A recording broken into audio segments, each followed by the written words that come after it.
Well, good evening, everyone, and welcome to Muskingum Valley League football. Kevin Rao along. There we are. You can see us a little bit. Man, there's one of us that looks really young.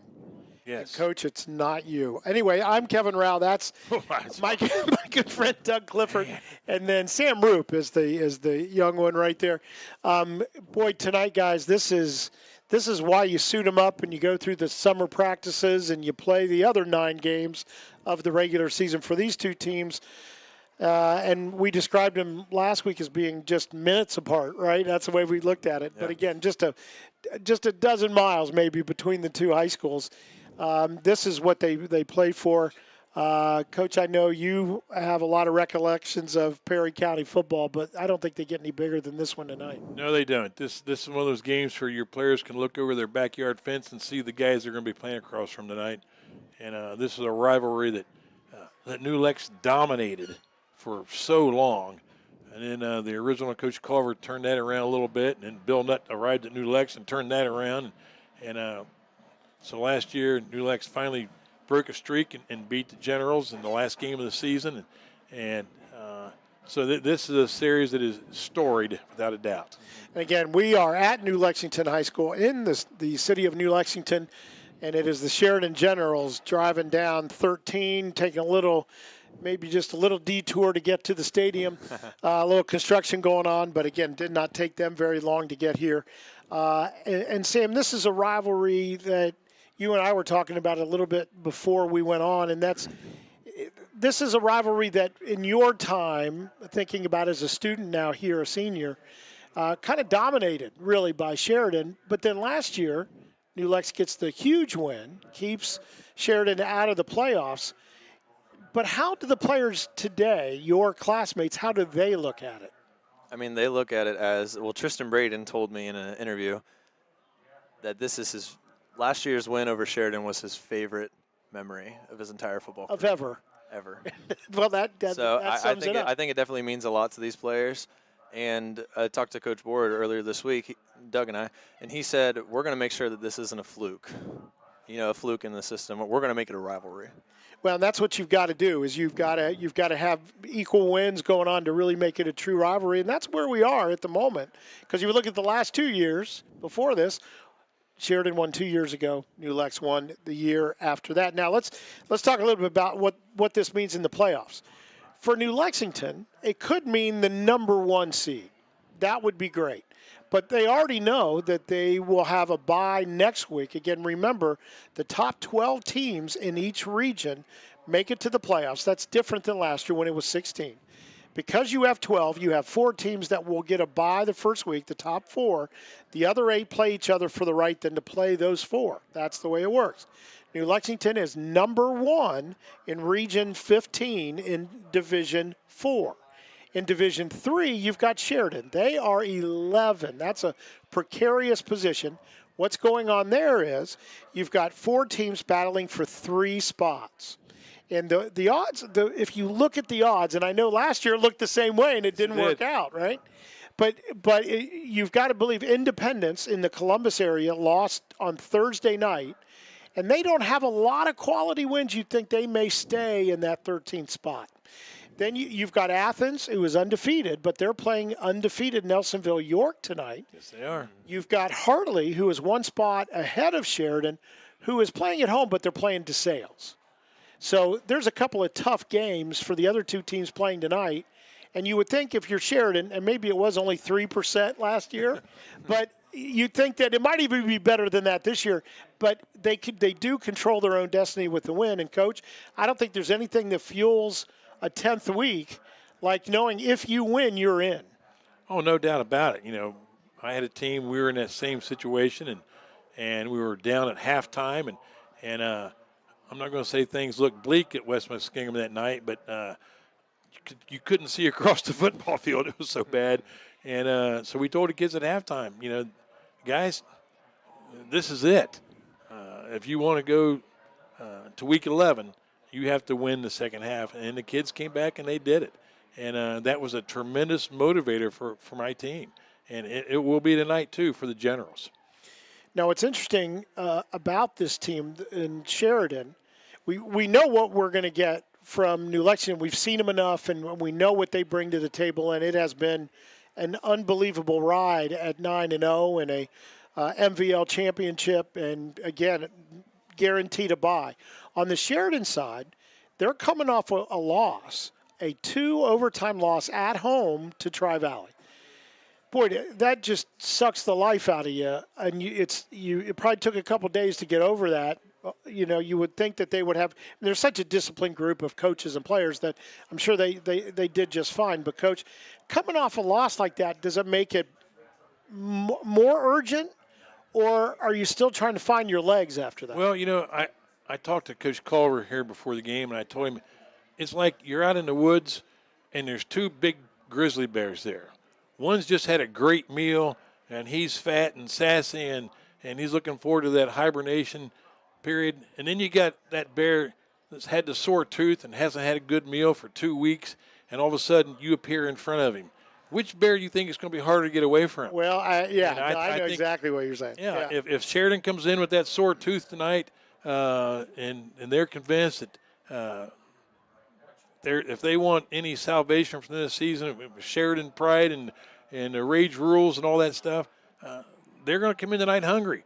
But if that's not a big deal to them, and they drop their guard for a second, New Lexington has about 6 different guys that can go the length of the field in a heartbeat. So that's what they're going to have to overcome. Sam, this is one of the great things that I love about high school sports is the pageantry that goes along with it. It's senior night tonight here at your high school.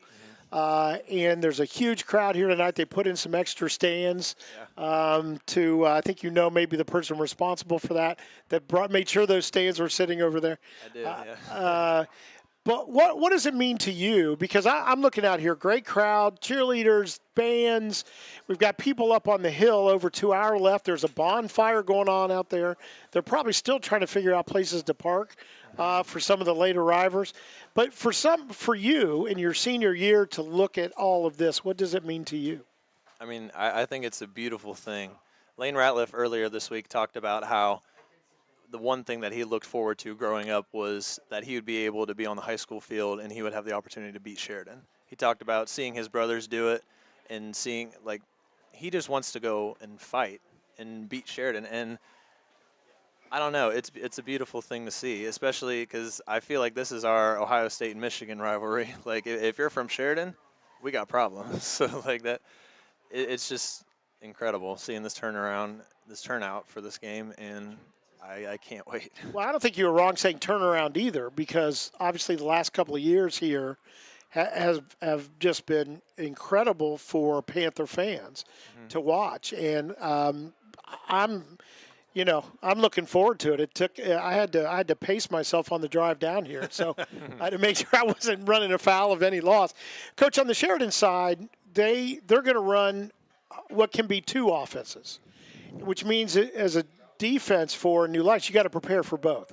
They can run the veer, or the option offense, and then they've got a 6'4" quarterback that can throw it all over the place.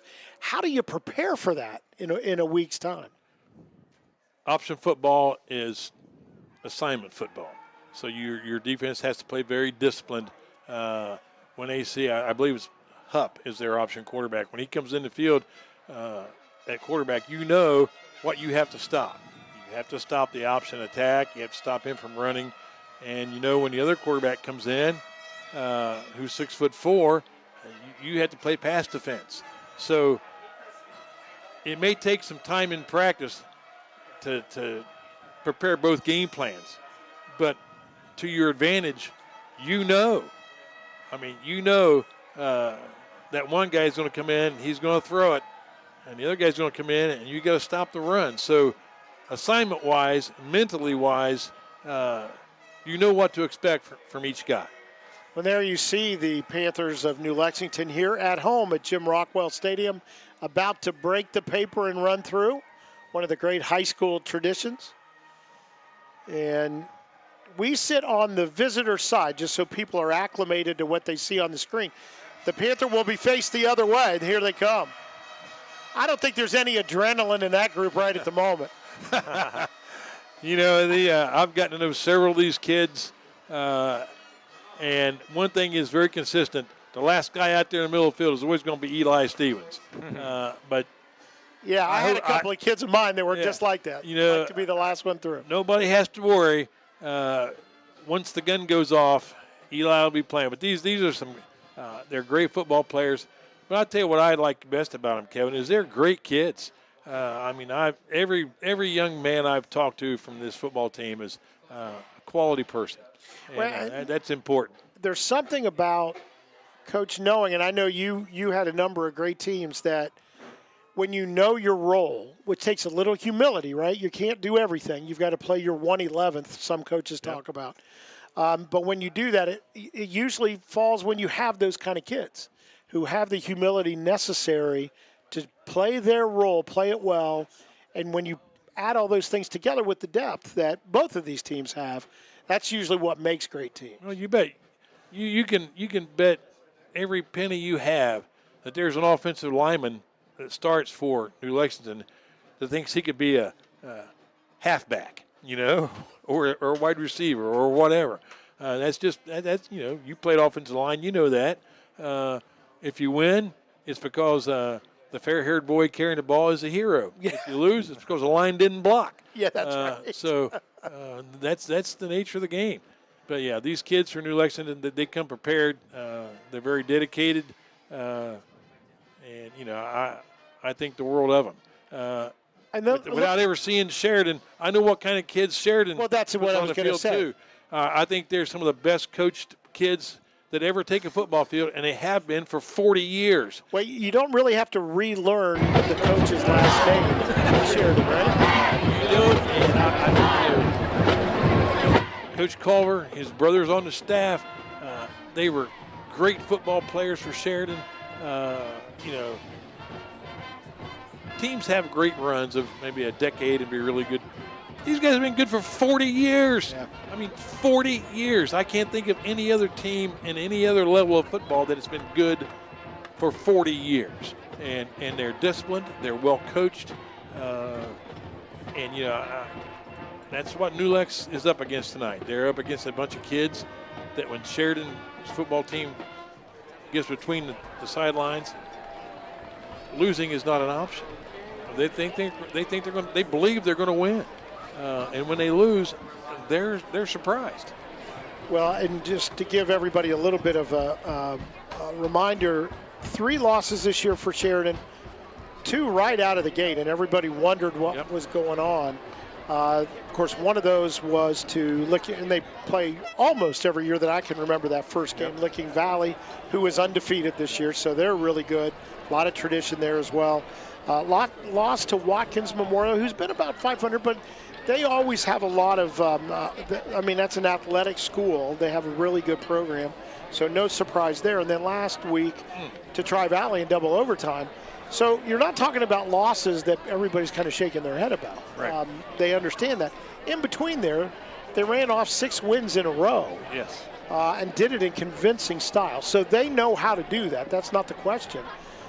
It's the fact that they, with the losses they have, they put themselves in a position where they have to win to make sure they'll probably, and again, I know it's dangerous to say this, probably going to get in even if they don't win, just based on the other things going on. But they don't know that probably. I don't think the coaches would have told them that. And there you see Sheridan coming onto the field. And you would think there was a train running by right behind us. Well, I have a lot of memories playing the Sheridan Generals over the course of 21 years, and most of them are bad. Yeah, well, I think most MVL veteran coaches could say that. Yeah. And there you see both teams on their sidelines getting ready to go. It will be, Coach, you saw the toss. Sheridan getting the ball first? They're going to get the ball. No, New Lexington get the ball first. New Lexington going to get the ball first.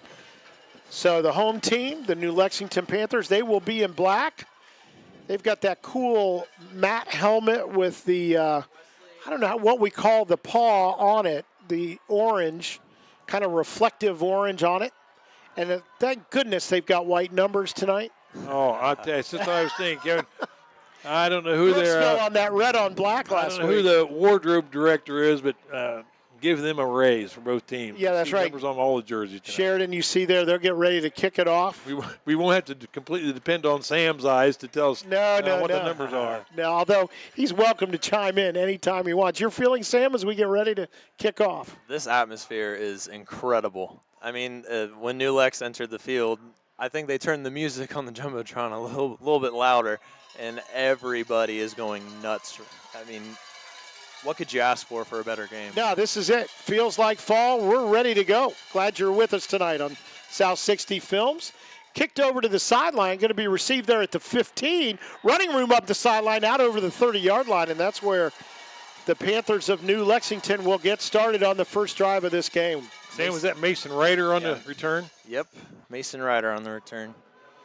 6'2", 170 senior for the Panthers. He's one of the guys with great speed on this team. Mm-hmm. Well, when people asked me last week about Crooksville and New Lexington, they said, Brayson Hill's really got great speed for Crooksville. And I said, yeah. And New Lexington's about 10 of those guys. Yeah. Lane Ratliff is the quarterback for New Lex. Sets up in the shotgun, and he's going to hand right away. And good play on first down right up the middle. Paul Stenson on the carry. Yeah, Paul Stenson, and he will be the guy that likes to run in between the tackles. He'll bounce it out every once in a while. Coach Culver's really concerned about gap integrity by his defensive players. He said because Stenson can hit any gap on any carry. And well defense that time on the quick screen out to Spicer. They know not to let him get ahead of steam, but really good defense by Sheridan. In fact, he'll lose a yard on the play. That's exactly right. You can't let that kid run freely because he will. Sets up our first third down and 7. 3 out to the left side, 1 to the right. Now they're going to look over after they see the defensive formation, get the exact play dialed in that they want here. Stenson to Ratliff's left in the backfield. Has time. Will throw into the flat. That's Stenson. He's going to be hit and dropped short of the first down. Nice tackle out there by number 31 for the Generals, Logan Jones. Man, that was one of the few times I've seen Paul Stenson taken down by one man, the first guy on the scene. He broke down nicely out there rather than trying to take an angle and take himself out of the play. Just broke down and made the nice tackle. So it is 4th down, and I'll call it a long 6. Sheridan uses a 3-3 defensive alignment. Punt by Dalton Waite, freshman. Punt is away. Look out. Some running room. Look out. That's Hupp. That's Logan Hupp. And he's a good return inside the 35. And the Sheridan fans who are right in front of us have something to celebrate early here. Well, Sheridan is kind of turning tables on the Panthers here. They usually start with a score and then a big play with their special teams. And so this time they come out, they're 3 and out, and Sheridan has the big play with the special team. I mean, this Sheridan crowd is so loud, you would think that it's a home game. Oh, man. This is just an incredible atmosphere. 39-yard line, 1st and 10. They're going to go with their pro-style quarterback. That is Tice Whiteman, junior, 6'4", 215, and watching him in the warm-ups, he can let it go. Logan Russell, the back behind him. They'll run a pistol with the back behind. Fake, play action. Looking on the wheel route right side, well covered. He'll come back to the left, and it'll be incomplete. Whoa. They wanted the wheel route the other way. That would have been James Solomon out that way. And well covered. Good recognition on the play by the New Lexington backfield. This is something that we don't see all too often. Lane Ratliff is lined up at DB. We talked to Coach Board this week, and he said Lane's one of our best DBs, but we keep him at quarterback and keep him off of defense just for safety and health. But I think maybe Lane was maybe telling Coach Board, hey, I want to get in there. Yep. He'd be a valuable asset to that defense, and we're going to get an offsides here, actually illegal procedure, on Sheridan as the tight end jumped. Well, that's 2 good breaks for the Panthers on this their defensive series the first time on the field tonight. Whiteman threw that football away. He threw it across his body, and that was a very dangerous throw to make. He's lucky that didn't get picked and land in the other end zone. And now this 5-yard motion penalty, so that's going to be second down. And what is it going to be 15? Yep, second down and 15. Logan Hupp has come into the ballgame, but he'll be a receiver. He's in that triple stack next to the line of scrimmage right side. Low snap, quarterback draw, and not a lot there. It'll get it back to the 36-yard line, where it will be 3rd and 12 now. Tackled by Paul Neely and Tanner Toth. Okay. Again, we're talking about some really fun line matchups to watch. Neely is number 72, right, Sam? Yes. Okay. My dad's number, the number he wore in college. Neely talks about how much he hates that number, and I said, well, it's my dad's number, so you better shut up. So stop it, yeah. So 3rd down and 12. You got to believe this is 4-down territory as the Generals come up short. Weidman looks like he gets a blitz up the middle. He's in the grasp, and he will be sacked all the way back at the 48-yard line. Tanner Toth. Tanner Toth, junior linebacker. Sorry, Tanner. Yeah, you had some New Lexington fans worried that he was a senior. They want him back next year. There's 2 excellent linebackers, him and Harrison Ratliff in there. 4th down, the punt team's on the field. And the officials say his knee went down before he rolled to the 49 at the 46. So that's where they'll kick from. And we're going to call that. I don't know that that'll be, and it's going to, the kick itself goes inside the 10 down to the 6. That may be just running into it. Now we're going to get a flag over on the New Lex sideline. Let's see if they limit that to a. It might be a sideline warning. Just a warning over there. Let's see what's going on here. So let's sort it out. We're going to get, and they're going to decline that, and then we'll get a sideline warning as well. So that doesn't come with a penalty. But the running into the kicker, because it was downed inside the 10, almost to the 5, Sheridan refused the penalty. It would have been just a 5-yard penalty. Wouldn't have meant a first down, and your next kick might have rolled into the end zone. So they'll take that one and put it just outside the 5-yard line, where New Lex will start their second series and coach a good defensive stand on series 1. Oh, no doubt about it. I mean, the Generals start off 1st and 10 at the New Lex 39. But right now, Sheridan, nobody's winning the game, but Sheridan's winning the field position battle tonight already. Empty backfield, they'll throw that screen out, try to get a little extra, may have got a yard or 2, but not much. Well, I'm not surprised that the Generals are taking that play away. I think they're going to tell the New Lex guys, if you're going to get the ball to Spicer and beat us, he's going to have to catch it down the field. We're not going to let him catch it at the line of scrimmage and run for 50 yards. So just a yard on the play out to the 7-yard line. Empty backfield. Quarterback draw, being chased, corralled, but he'll lean forward for maybe a couple. The Sheridan Generals defense has come to play, fellas, and no doubt about it. Creed Hill, one of the guys in there on the chase. It's like a couple of defensive back types coming in. They're expecting a pass play. So 3rd down and 8. Actually lost a yard on the play.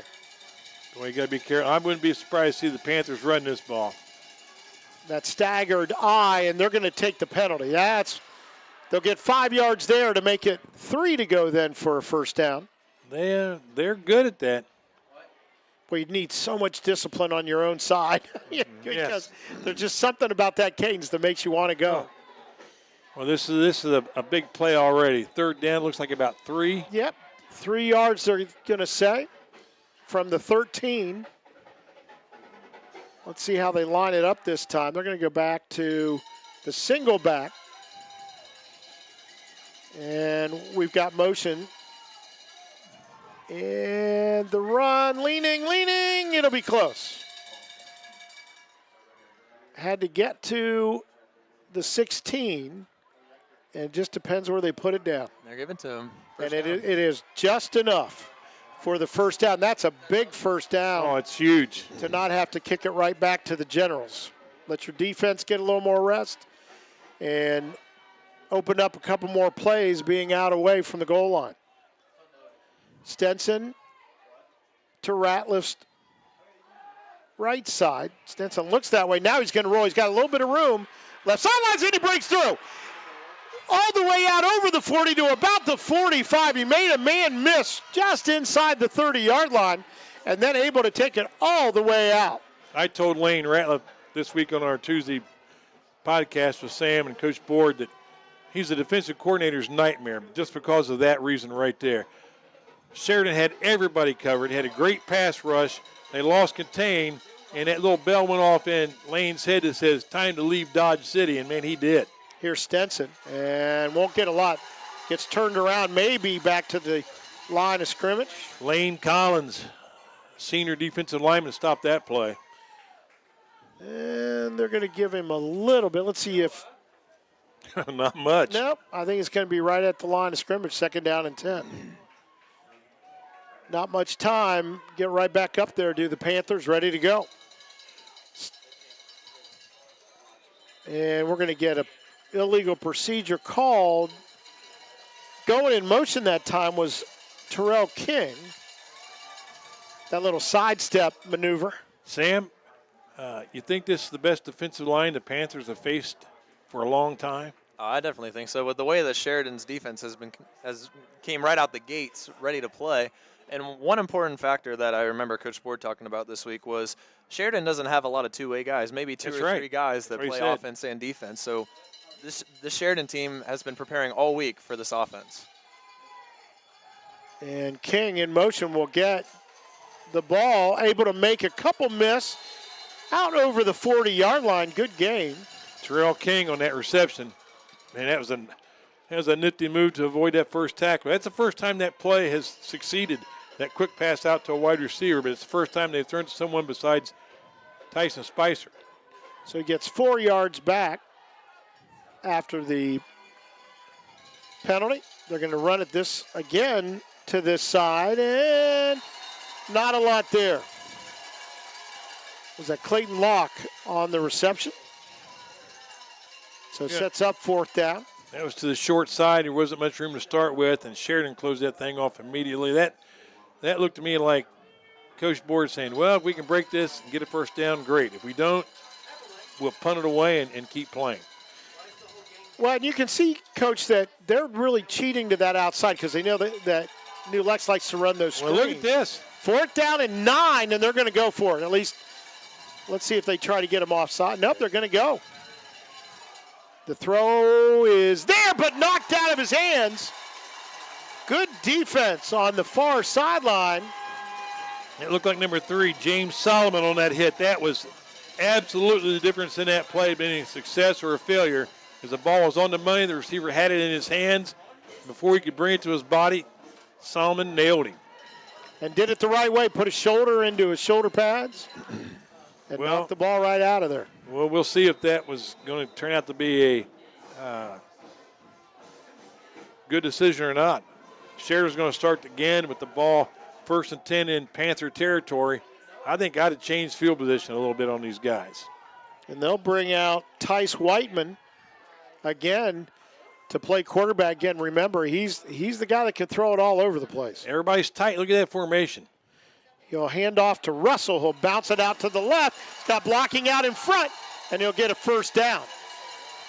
Well, he's absolutely what Coach Board told us about, Sam, isn't he? Yeah. He runs with power and speed. And a really nice block out ahead of that by Logan Hupp to allow Russell to move down that left sideline. So a first down just like that. And they're still reading wristbands. So we'll see if they're all on the same page here. Well, they weren't when they came out of the, now they're getting there. Russell and 3 receivers to the left. He's going to look that way, little shoulder shake, and then just throws high. He's going to go down. Boy, Luke Skinner for Sheridan was he was wide open. If he was a retail store, he'd have been a 24-hour a day guy because he was alone on that sideline. And Tice Whiteman went down, just bumped around back there. Really not a lot of contact, but he was Tom Brady looking for a call back there afterwards. You know, you're not asking for that play. You're asking for the next one. Let's be honest. So we'll see how that works out. Whiteman this time will put Russell behind him. We get some motion. Russell will run behind the motion. And still going as he was churning the legs going backwards. Well, they dropped the downs marker, but he fell down somewhere close to it. Yeah, he's down there close to the first down. And it'll be third and about 3, maybe 2.5. Well, I know what the original Coach Culver would be saying right now to his boys. We're going to pound the rock, boys. And I tell you what, this running back, Logan Russell, I've only seen him carry the ball twice, but I'm convinced he doesn't have to do anything else tonight for me to be convinced he's a first-class running back. He does not have to work hard to bounce it outside. Typical Sheridan tailback. And the handoff will go, nope, little fake in the middle, and boy, can he run. That is Logan Hupp, who should have been tackled about 6 yards before he was, able to just knife his way between defenders and work for another first down. Great call. And he faked the ball to Russell right up the gut. Right where he just picked up 8 or 9 yards, and the defense has to honor that, and Hupp come around on the reverse and made one nifty move, and it's 1st and 10, 20-yard line. You can see why they want to get the ball in Hupp's hands. Oh, no doubt. Sometimes as a quarterback running the option right there was on the jet sweep coming around the right side. Looking to throw is Whiteman. Gets some pressure up the middle. Now he's turned the other way, and he will throw it away. Or did he find somebody? Oh, I didn't see the receiver over there, but they're going to say he caught it. He did. I saw him catch the ball, and he was inbounds. That's a gain of about, Here, let's watch it here, and I'll see what I missed. What an incredible throw to get it to him because he had to throw it over a defender and drop it right in there. I mean, it was a small gain, maybe 3 or 4 yards, but it was a whole lot better than a 20-yard sack. Yeah, it looked like that was going to happen, and then he was able to see the receiver and get it over the defense. Incredible play. Hupp in motion. The handoff will be to Russell that side, and he will be stopped outside the 15-yard line. You're going to have to blow the whistle a lot tonight to get the play to stop. Oh, buddy. Yeah, definitely. I mean, that's how all rivalry games are. I feel like there's always going to be something a little extra during the play and after the play. So about, it'll be 3rd down and 5 now, and the ball at the 16-yard line. Yeah. Clock running as we get closer to the 3-minute mark of this first quarter.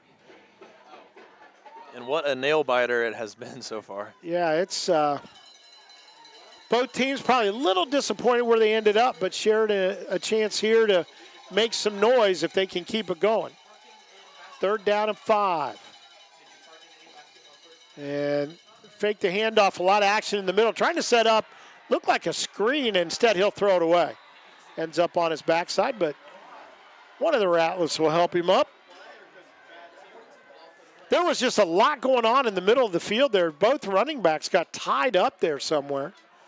Makes it 4th down, and that looks like a field goal unit coming on the field. It does, and we actually, one of their kickers hit the crossbar from 50 in warm-ups today. Oh, baby. Yeah.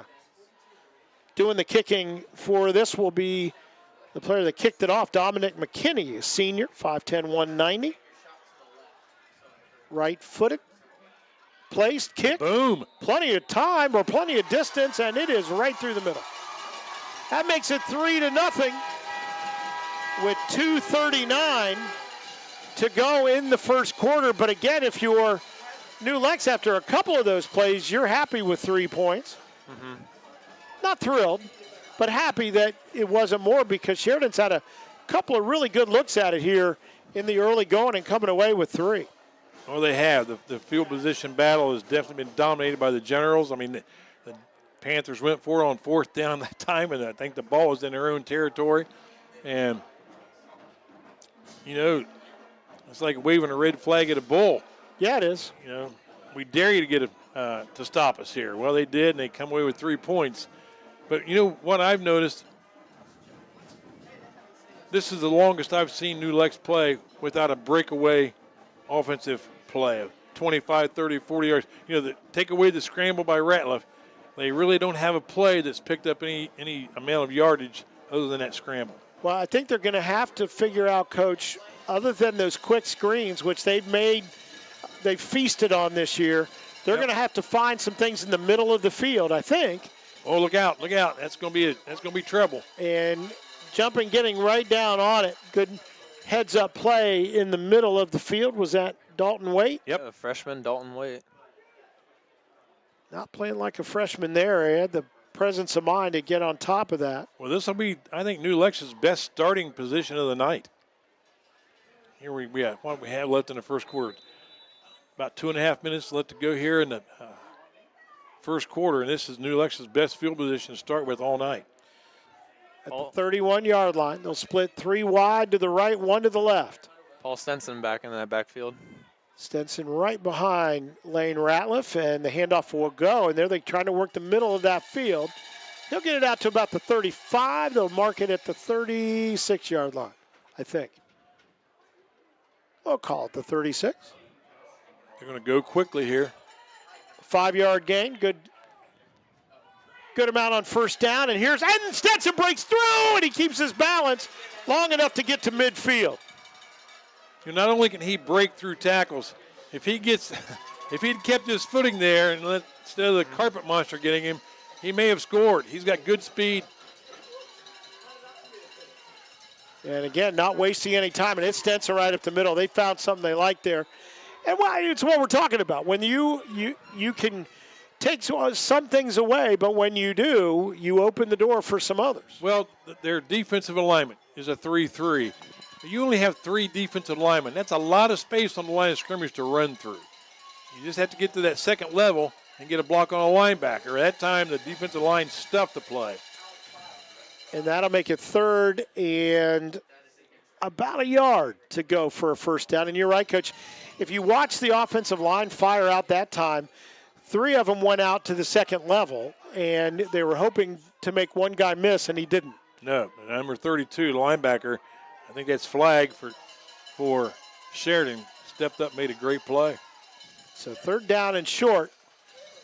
And we're going to get a jump right in the middle.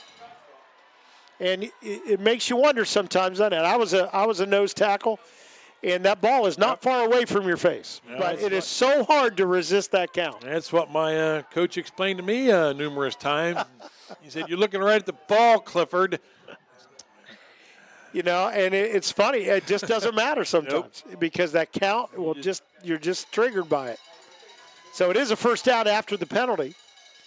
And almost jumped again, but able to save himself. That was the defensive end that time. Yep. He's going to realign himself a little bit. Ulex is flashing the signals a little bit longer than the Declaration of Independence. Yeah. And then he gets right back down in stance. Again, that 3-man front, and it'll be Ratliff running the quarterback sneak or quarterback draw right up the middle.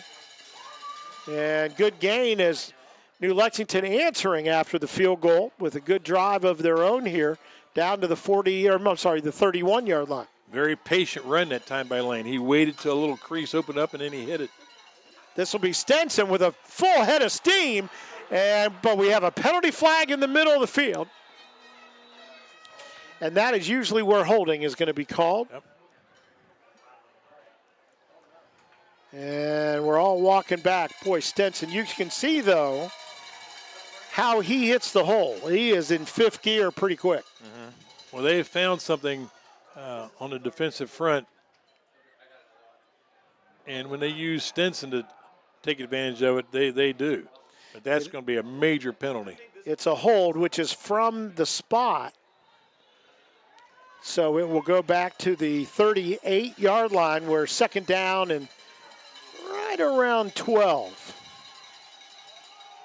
Stenson again gets a handoff. The Sheridan defense ready for him this time. They brought a couple people to the party that time that weren't there earlier.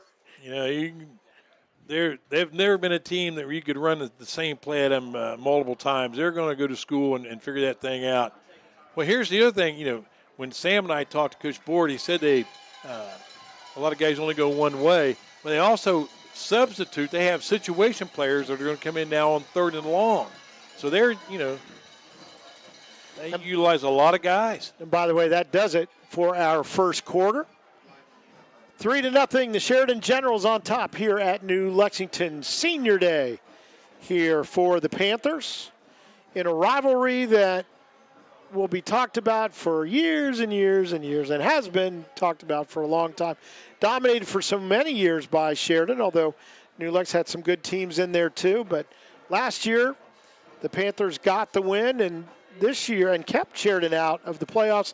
This year, Sheridan, the only way they can make sure they're in the playoffs at the end of the night is that they need to win this game. And so both teams have a whole lot to play for, even after the rivalry points. Oh, no doubt. So it'll be 3rd down and about 9, right at the 35-yard line in Sheridan territory. Well, usually in this situation, if a team runs the ball on 3rd and 9, they're going to go for it on 4th down regardless. If they come out and throw it on 3rd and 9, they might be thinking in the back of their mind, if we don't do well, we can always punt. Yeah, pin them back a little bit. Ratliff. And he will hand off, but right into the arms. And I saw that guy. Woo! Nice 55. Hoyt Gore, the sophomore, just 6'1", 210, but he played bigger than that. I tell you what, I saw his motor revving. He's that middle linebacker stacked behind the nose man, and he was on his way into that gap, regardless what the play was. And unfortunately for Mr. Stinson, it was a perfect call on the defense to stop him on that play. They're going to go for it. New Lex going, lost 3 on the play. The throw, a little wheel route right side. And let's see.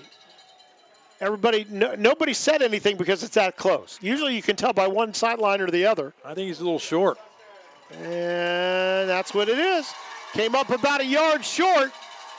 Well designed, well executed play, but the defense played well too. No doubt about that. That was a great tackle over there to stop that. And was that Spicer on the catch? Yes. Yes, it I was. mean, that's not the easiest guy in town to bring down. They certainly did stop that drive again. So it'll be 1st and 10, the first time that Sheridan's been out there with the lead. Kicked a field goal on the last drive. Well, if the Panther defense is going to get a 3 and out, there's no better time than right now. You don't want this team to get another head of steam going. And it is Whiteman again at quarterback. Russell coming out this way, and ball came out, but the turf caused it. Tanner Toth on the play for New Lex. Great pursuit by Toth that time from his linebacker spot. And maybe a yard on the play that time for Russell. That is a victory for the Panther defense because that's the best they've done against that running back tonight. 28-yard line. It'll be 2nd down and 9. Logan Russell's been averaging about 8 yards a carry. Toth the guy, though, usually once he grabs you, the play's over. Showed it there that time. So they're going to really spread it out here. The wideouts, 2 to the left, 1 to the right, well away, and we're going to get a penalty flag thrown right away. Usually that means illegal procedure, and it is. Somebody moved for Sheridan, that's for sure. Usually don't kill a play for offsides. Well, if there's any time to respond to some adversity for New Lex, this is your opportunity. This is your opportunity to get a 3 and out, and especially with the penalty. Momentum. You're exactly right, Sam, and especially we used to tell our defense, when the offense gives us some yards back, take advantage of it. Make them pay for that mistake. So 5-yard penalty means it'll be 2nd and 14. Russell in the backfield with Whiteman. Whiteman in that pistol formation, 4 yards away from center. Whoa! And the ball, is it loose? I think it's loose. It was. And I think Whiteman might have got on it. I think your old buddy Paul Neely calls that, Sam. I think that was Terrell King, Was actually. it Terrell? Which that's something that he takes pride in. Yeah, he lit that guy up. Okay, he did. He made an inside gap move and absolutely nailed the ball carrier before he had a chance to take a step. But alertly, Whiteman, the quarterback, who had handed off and was kind of watching from a couple yards away, able to dive in as that ball squirted out from under the pile and gather it in. Well, this is a good time for a sucker play, like a screen pass. Get that defense anxious on the pass rush. See what Coach Culver comes up with here in 3rd and 1,000,000. Yeah, it's 3rd and 17. Whoa, baby! Oh, and it's going to be too long, and Spicer, good coverage out there. They actually had man-to-man on that wide side to the left of the formation, and you thought, man, that is going to be tough. And then all of a sudden, Spicer showed up. Well, that ball came off his hand like a cannonball, didn't it? Oh, he can let it go. Wow. No, he can let it go. It's a big-time arm. That's why we mentioned he's got an offer at Robert Morris already, and I'm guessing that's just the first as a junior. Okay, 4th down here in about 15. Looks like the punt team's on the field. And see if Tyson Spicer back for the Panthers, just on the New Lex side of midfield. if we can get the Panthers not to commit a penalty. Boy, it looks like that could be a penalty there from misalignment on the Sheridan's part. It looks like they got set. They got it all done. And everybody coming, but nobody get a hand on the ball. It'll take a bounce, and it's going to bounce Sheridan's way inside the 40 down to about the route. Actually goes on the stripe at the 35. And you could tell they kicked away from him just a little bit, but do we have a penalty? Now what? And illegal procedure call. Yeah, I thought the way they were, somebody either forgot to come out, or I think what they did, they realigned. A guy on the right side came over, moved over to the left side, moved guys around. And I didn't know if they had enough guys on the line of scrimmage the way they were set up. But it looked kind of, it just didn't look right. I think we refer to that coach as jakey. Yes. It looked a little jakey. It looked jakey, but no one threw a flag, so I thought, well, okay, just my imagination. But apparently the referee changed his mind, didn't like what he saw. So kicking it again. This time again, they're kicking away, and it will go out of bounds, and good net on that for New Lex, as they'll have good field position. Yeah, avoiding possible disaster there, especially with Tyson Spicer as their punt returner. Well, that's no accident. The punter kicked that ball there on purpose. And they'll kick it the other way next time, as Spicer will shade that way. They don't want to kick the ball to Tyson Spicer. I mean, that's by the time week 10 gets here, your reputation as a punt returner is pretty well set, and people know if you kick the ball to Spicer, he's going to try to steal it, take it to the end zone, no doubt about it. He and Clayton Locke are wide to the left here for New Lex. Handoff will go up the middle to Stenson. He runs over one tackler and spins and keeps going. He's still on his feet. He spins again inside the 25, close to the 20. Well, that's the thing. That's the problem with Stenson. He just can't take a hint. And he does not run low to the ground. I mean, you can hit him in the chest, but you do it at your own peril. He wasn't very impressed with any of those hits. What a run. All the way down to the 21-yard line. Well, this is the Panthers' deepest penetration of the night. They're at the 21-yard line of the Generals. They like the splits in that line. Now we're going to get a timeout called. I know we have a equipment issue. Yeah, we got something going on with Lane Collins, the nose tackle. So he'll come out and get that fixed up. We'll probably see him again on the next play. Stenson going to get the handoff again, and boy, there's just a crease there that the O-line is creating that he's able to find without having to slow down. Well, he got hit at the exact same spot as he did on a previous carry, and he kept going again. He didn't pick up as much yardage, but he picked up almost a first down. It was like about 8 or 9 yard gain that time. Somebody's making contact with him, and he's running through that tackler. You know, sometimes when a running back runs high like that, you think it makes you stay high on the defense, and it's the exact opposite of what you should be doing because you just can't wrap him up like that.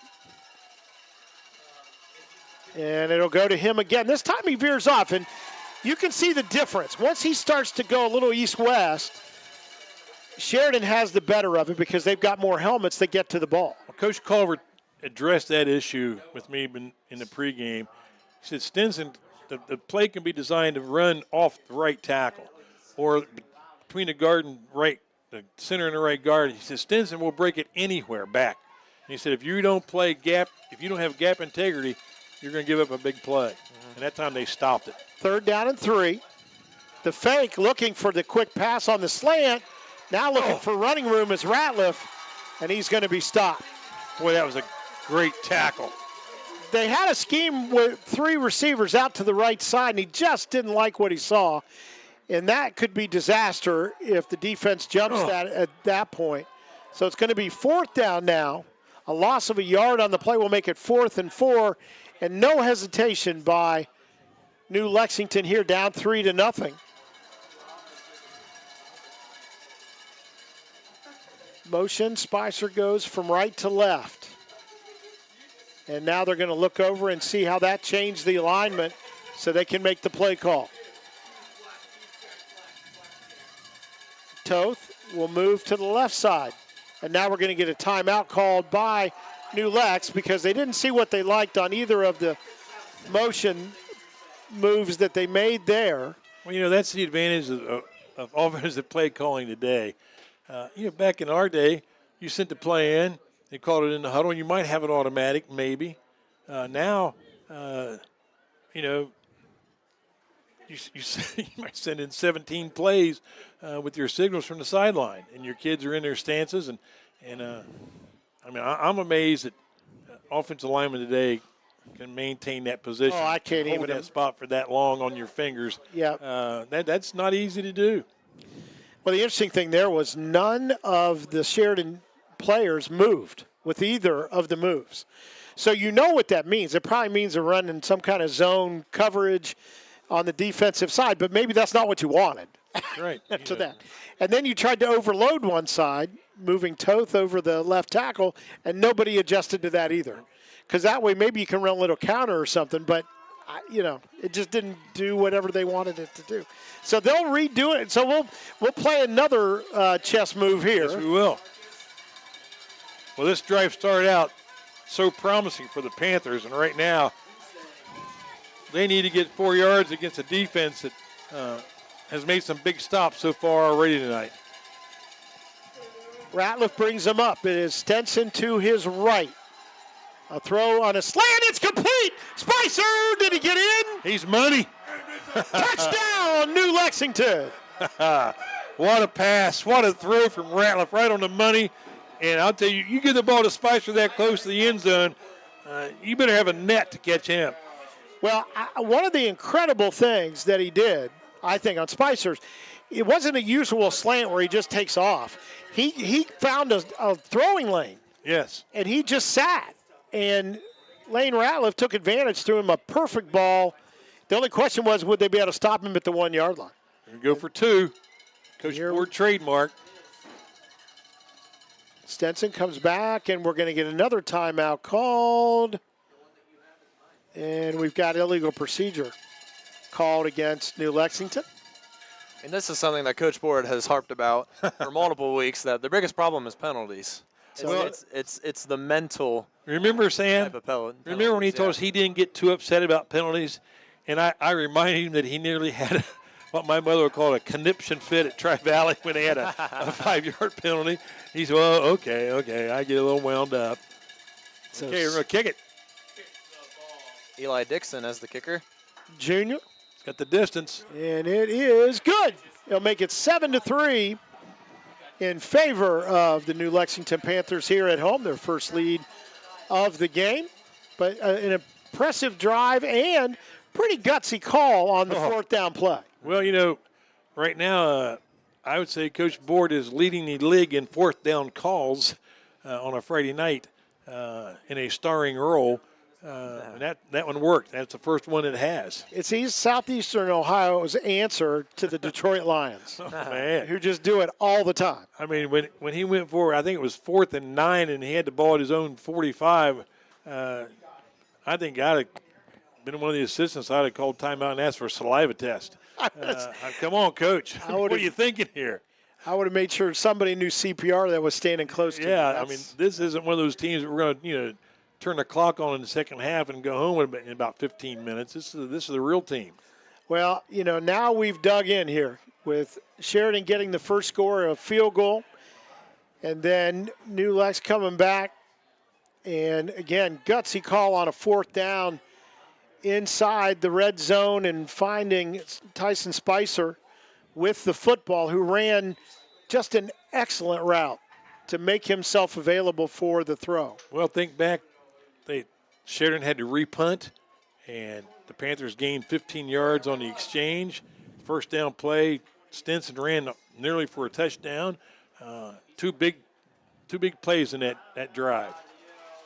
Look out. Going to be good field position Look here and out. more. Goodbye.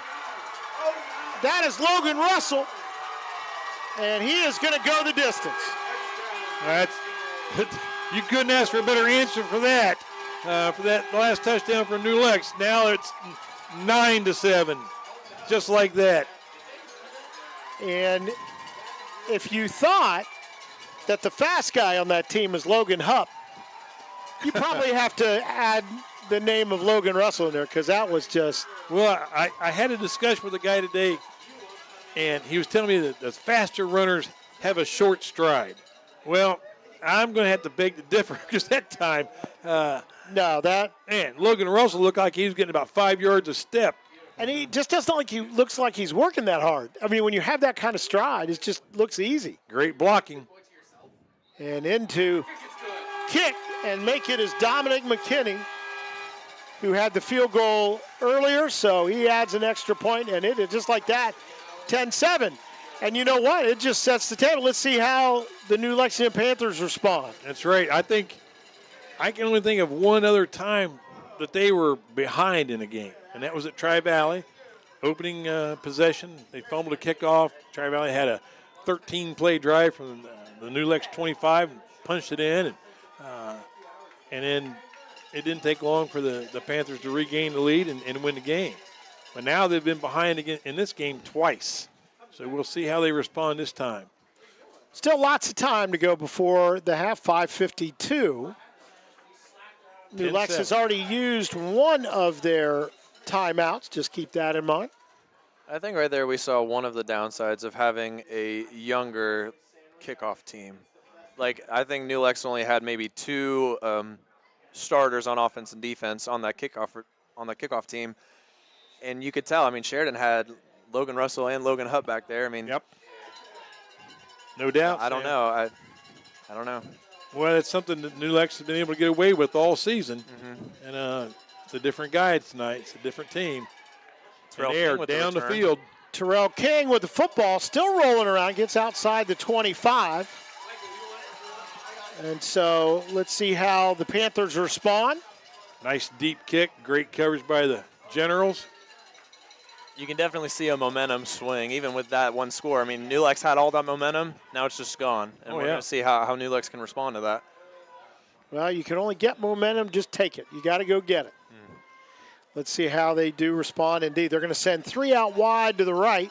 Empty backfield for Lane Ratliff.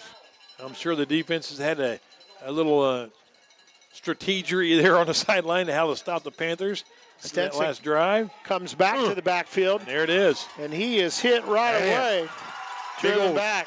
Creed Hill hit him first on the D-line. He might want to change Hill's last name to Mountain. He stopped Stinson at the line of scrimmage. He is a big guy, is Creed Hill, number 77, 6'3", 245, and that might have been earlier in the season that he was 245. Whew. Looking to throw this time, and now having to scramble to find some room, and they'll just throw it away.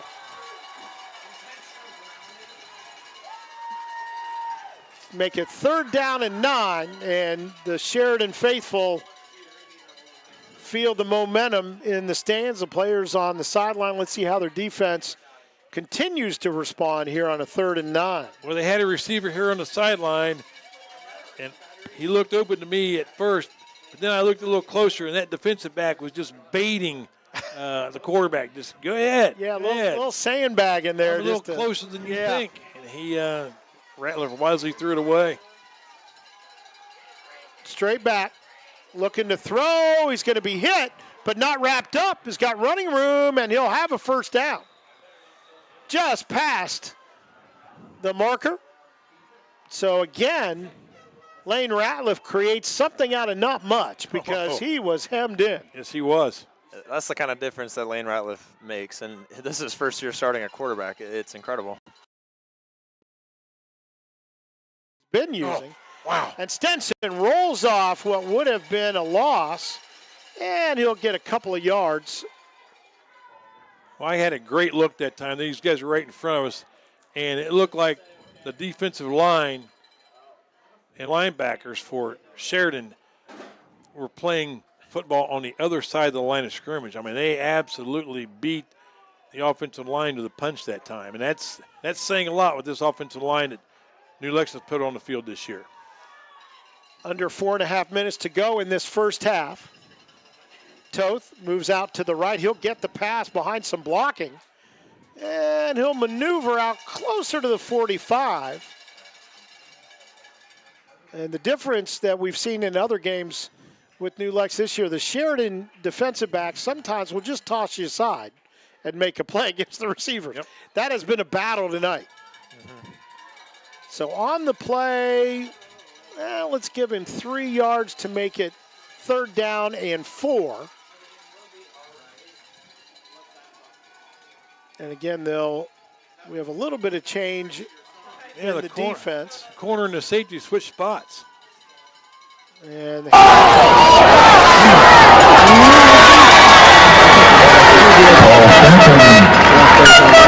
Number 30, numbers up the right side. He's going to have a first down. Number Jones. Number 32. Take it right. And on the stop, first and 10.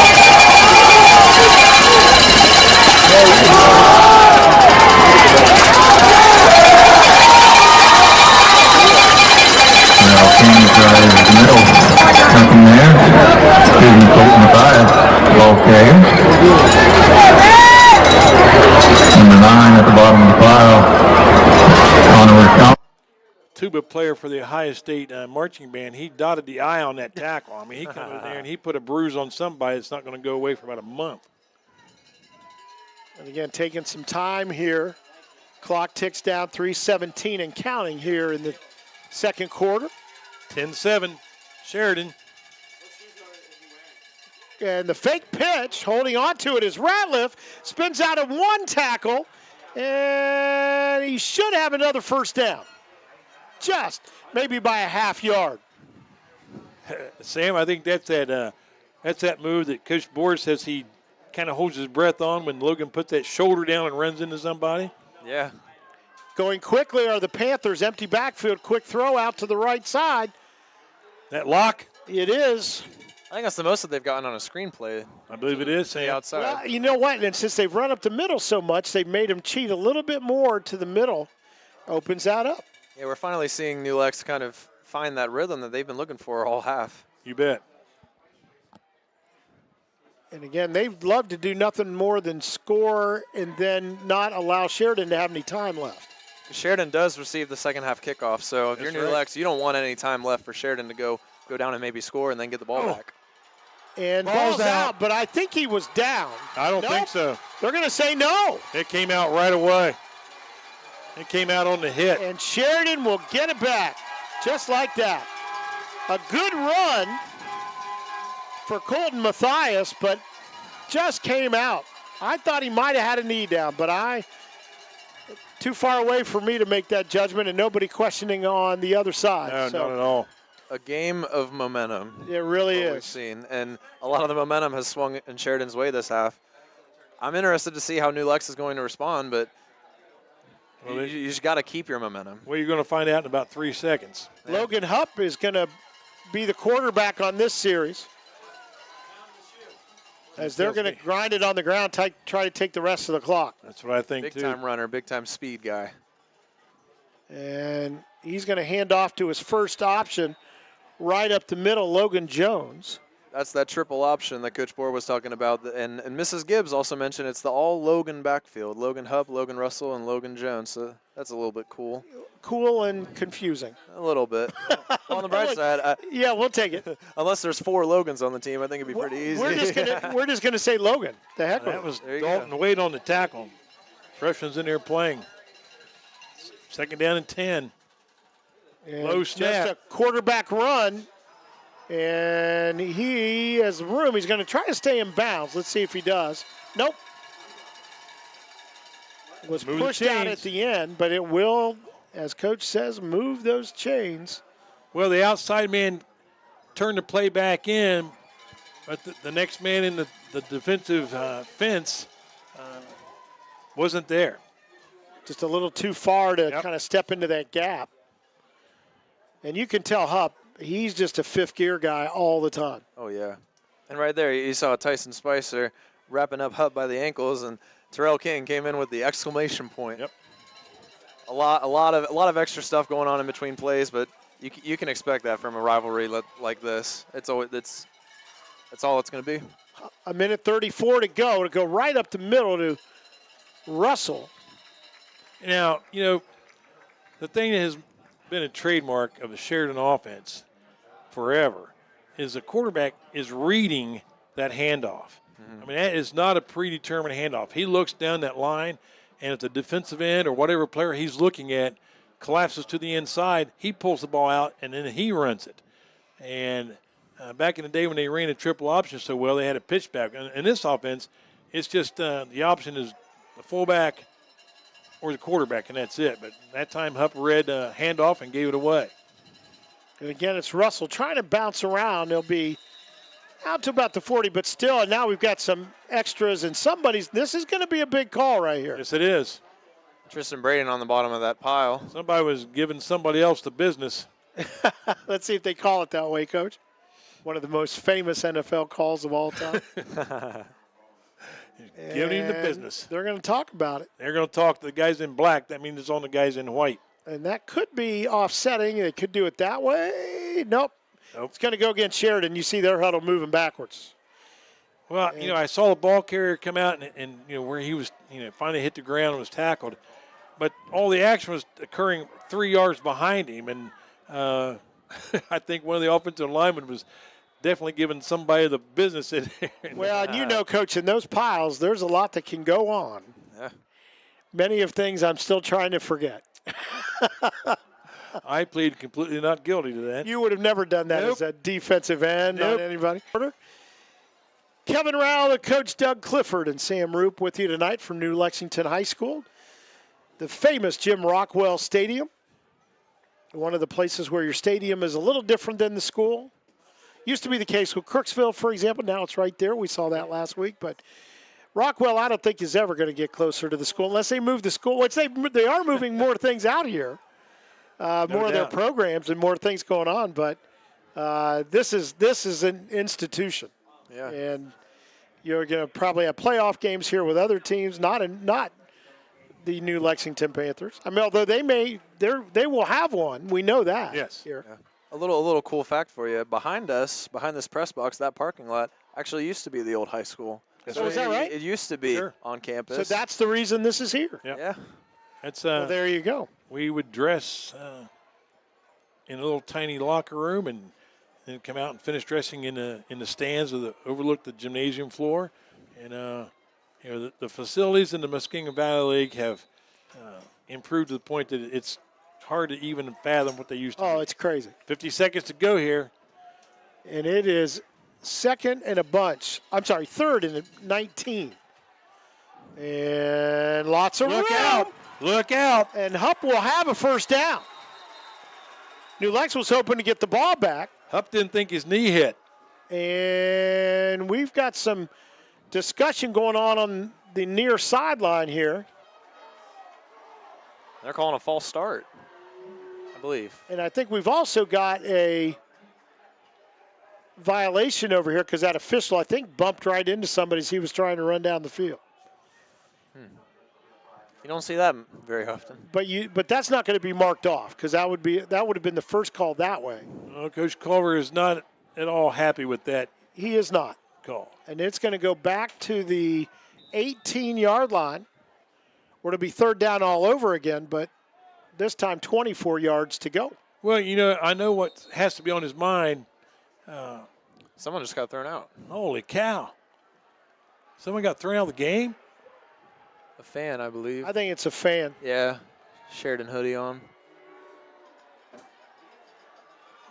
You got to leave. And that just will ignite things. You know what besides the theatrics down here that's going on, Coach Culver has to have in the back of his mind, we don't want to have to punt the ball against these guys because they've blocked so many punts this year. Yeah, they've been close. You know, they've won the first half. They have a lead. If they can just get through this half and run the clock down, I'm sure they'll be thrilled to death. And that was the first down taken away from them. Yep. And they just moved a bunch of people that were hanging around on the sideline inside the box. Okay. So this is, you know, because those rules are casual at a lot of places. Right. It isn't for the rest of tonight. Yeah, not at this kind of a rivalry game. So the clock begins to run. It's down to now. Wait. Now they stopped it again. Timeout, New Lex. And New Lex taking their last timeout. 32 seconds left on the clock. This will be. Panthers are out of timeouts. I can't imagine that we'll see Sheridan throw the ball here. That would be like a 1% chance. They're going to want that clock to just keep on running. Yeah, it's about a 7-second difference between Yeah, I mean, if you can run around for 7 seconds. That's right. You know, just and then just go down. Because they're going to get the ball to start the second half, and they can make it a 2-score game in their first possession if they can score with the second half kickoff. And goodness sakes, their only touchdown has come on a kickoff. Yeah. So let's see what happens here. Again, a 10-7 lead for the Sheridan Generals here on the road. You know, the Generals have turned their script around for the Panthers. It's been their script all season. It's been the Panthers getting the turnovers and Panthers making big plays on the special teams. And tonight, that all belongs to the Generals. Lane Ratliff, a cornerback here. So that's how you know that this is a meaningful big deal. play. Yeah. Yep. And running it and tackled inbounds. It's going to run the clock. And that should do it. 21 seconds. I'm matching it up here. The play clock is not where it should be, so I don't know what's going on. The play clock has now just run out, which is not what would have happened. Well, the game other clock is just going to run out. Yeah. Well, there you go. And that will do it. Gentlemen, your thoughts about this first half of the ups and downs for both squads? Go ahead, Sam. Well, I think if you're Sheridan, you brought the entire town here, and you can hear it right now. This is the kind of energy and start that you wanted to have, especially against an undefeated team. And I think that they have the opportunity to really do something with that second half kickoff. And if you're New Lex, you need to respond to this kind of adversity. I mean, the undefeated season, it doesn't matter. Last time that this happened in 2008, they were 9-0 heading into this game and lost to Sheridan. You don't want to think back to that season, hey, we lost to Sheridan. You know what I mean? And that's a big deal to a lot of these kids. So I think that New Lex is going to come out with some heart and a little bit of a chip on their shoulder. I mean, that scoreboard at the end of the game is going to mean a lot to them either way. And you want it to go in New Lexington's way. Great point. Well, all I'm going to say is I think we've found out which bear is chasing the Panthers. Yeah, I think we have. I tell you, I don't know that I've seen a more electric atmosphere than the one here tonight. And we still got time to go. So we hope that you'll stick with us. We're going to sign off here only so you can watch the bands, and then we'll be back to start it. We hope that you'll join us then. I think we're going to have one that we'll remember for a long time. So we hope you will stay there. At halftime, it is Sheridan 10, the host New Lexington Panthers 7. We'll be back after halftime.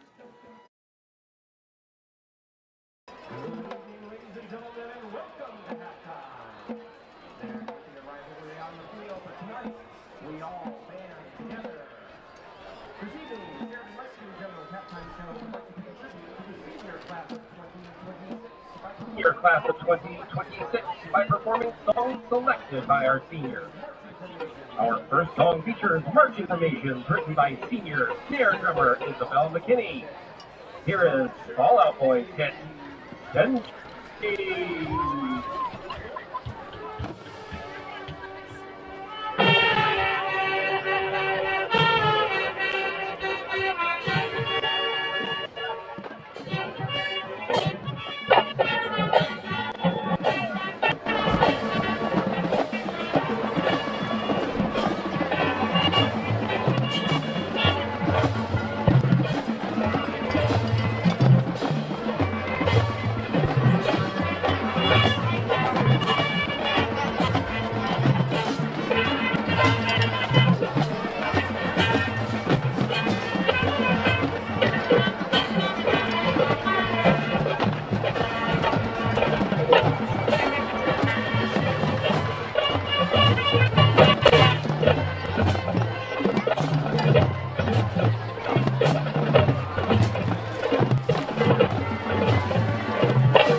Jones would like to give a grateful thank you to the Marching Panthers for hosting us here tonight.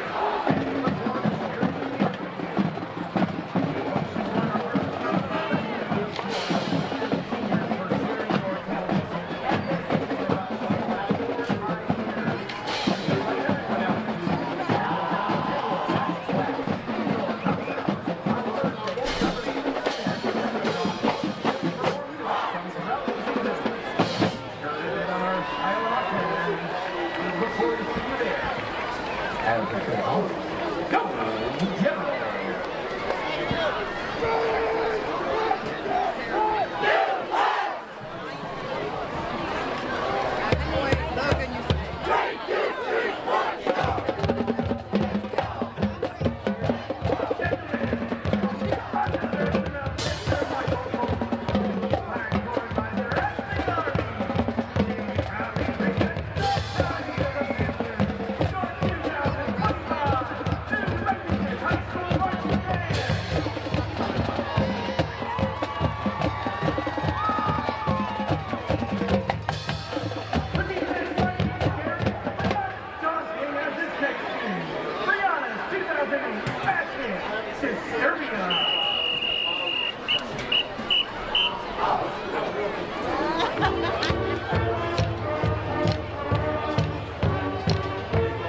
High school, Kevin Rao. There I am. That's a sorry. I'll try to duck out. That's a lot of camera for me. Beside me is the coach, Doug Clifford, and then that's our good friend, Sam Roop, right there. Yeah, you know it's you, Sam. Hey, I want to tell you just we want to thank some people for helping us bring you these broadcasts. Wichert Insurance, leading personal and business insurance provider. We're glad they're along. People's State Bank, your go-to financial institution in Perry County, always looking to keep community first and invite you to stop in anytime. Again, that's People's State Bank. And of course, my employer tonight, South 60 Films, the official streaming partner of New Lexington Athletics. So again, Wichert Insurance, People's State Bank, and South 60 Films, bringing you tonight's webcast. And fellas, not surprised that we got a close one at halftime.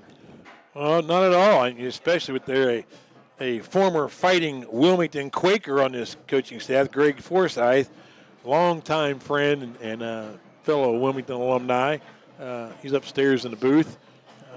But yeah, it is a game where neither team has shown the ability to drive the ball the length of the field. Special teams and turnovers have determined all the scores tonight. So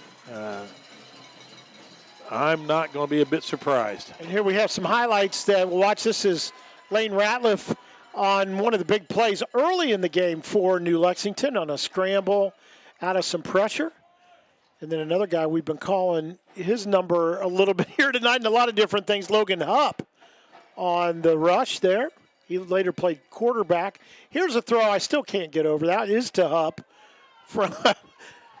But just an incredible play. And then as we see some of the running going on here with New Lexington, and the thing that is, again, what impressed me was the adjustment made by New Lexington. Here, of course, is the score to Tyson Spicer. And here we have maybe one of the better returns you're going to see all year long. Play of the night, without a doubt. And you mentioned, Coach, that's Logan Russell. You mentioned that those strides doesn't look like you're getting anywhere until you're in the end zone. Oh, man, he was, you could tell he was gone when he hit just about midfield. That's great blocking on that play by the kickoff return team. And, Sam, we were talking about the respect that we've seen on this field tonight, even though bitter rivals, and that's not going to stop anytime soon. but a lot of togetherness and ways here tonight. Yeah, the really cool thing during the halftime show, both of the marching bands played a song together. It was a Rage Against the Machine song. And then throughout the game, we've seen a lot of players help each other up. A little bit of smack talk here and there, but there's a lot of mutual respect. And you love to see good sportsmanship, especially with very emotional rivalries like this that can get a little out of hand. It's just nice to see that everybody's hearts are in the right place. Well, most of these players are on a first-name basis, let's be honest. They know each other pretty well. Yeah, these guys have played against each other since they were probably 7 years old in every sport there is. Brody Barrera, a reserve tight end, jumped on that kick, a little knuckleball down the middle of the field, so good field position for the Sheridan Generals as we get started here in the second half. 10-7, Sheridan on top. Looks like Tice Whiteman's going to start the second half at quarterback, just like he did at the start of the game. Hupp finished the game at quarterback for the Generals. There, close out the first half. But two very different styles of play when they're in there, yeah. I'm anxious to see if one of these two teams can drive the length of the field for a score, because neither one has tonight. Tice Whiteman will hand off, and some running room up the middle. Be short of the first down, but out to the 39. Good gain on first down. There's that gang tackling that we've seen from New Lexington all year. And I'm actually surprised. That was the first time where the ref blew the whistle and the player did not go down. Yeah, I sometimes I think they need to blow that whistle a little sooner when that forward motion is stopped, instead of letting 4 or 5 or 6 more hats come in from either side. And, blow the whistle, stop the play. Yeah. And we got helmet adjustment. Logan Russell put back together now. And he will get the handoff coming left side. And, boy, a late block there, but they were at it before the whistle blew. And it'll be short of actually no gain on the play. Make it third down, and we'll call it a long 5. Great opportunity for a stop for New Lexington, because if there's anything that you want to stop right now, it's the Sheridan momentum that they had coming into the half. Well, Sheridan is at their own 39-yard line, but this first down and maybe one other one, and that puts them in 4-down territory if Coach Culver decides to roll the dice. Especially with the kicker that they have. They have the field goal unit that can also put some points on the board. There's a little counter tray play. And Russell able to get away and get the first down. He was hit a couple of times before the marker, but able to stretch that one out and get a first down out at the 47-yard line, still in Sheridan territory. That play has been a staple for Sheridan forever. They show play action to the right side of the line pulls to the left, one kicks out, the next one seals, and the runner goes up between them. And that play has been effective for these guys forever. And if you're not into football all the way, you just like these teams, one of the reasons they delay that handoff a little bit is to let those linemen make those moves out in front of them. Yes. Little play action pass here. And caught. He held on to it. Took a bounce off his chest and reeled in at the 45-yard line. So Luke Skinner did a good job as he went to the field to hold on. And just a couple of yards short of the first down. Again, I didn't think he was going to be able to hang on to that. That was a great play. I think I saw a guy for Ohio State make a catch like that last week. Those guys are going to earn a lot of money next year. Maybe it's the Lions or somebody, but he stayed with it. Great concentration. NIL. Handoff up the middle. Oh, what a hole. And Russell did a good job to make a little cut to get himself a few more yards, and there's a first down inside the 40. And Tyson Spicer, when your safeties are making tackles, that's not good. So 38-yard line. First drive of the second half. Sheridan already the lead, 10-7. And they have it at the New Lex 38. Well, this looks like a scoring drive in the making if the Generals can keep this up. We've got one-on-one coverage, although now coming back, Hupp will come back and get it on the jet sweep. And he looks for room, and he's going to be hit hard, dragged to the ground by Mason Ryder. Late penalty flag. And I looked away and didn't see it, Sam. A little bit of extracurricular activity at the end of the play there. And let's see who this is going to go against. And that's against Sheridan. They're pointing at the Generals. What's the penalty? And it is holding. Ah. So that's a spot foul. So if it was that deep, now the problem, well, not really a problem, they'll just have to figure it out, is where is that? They did not move.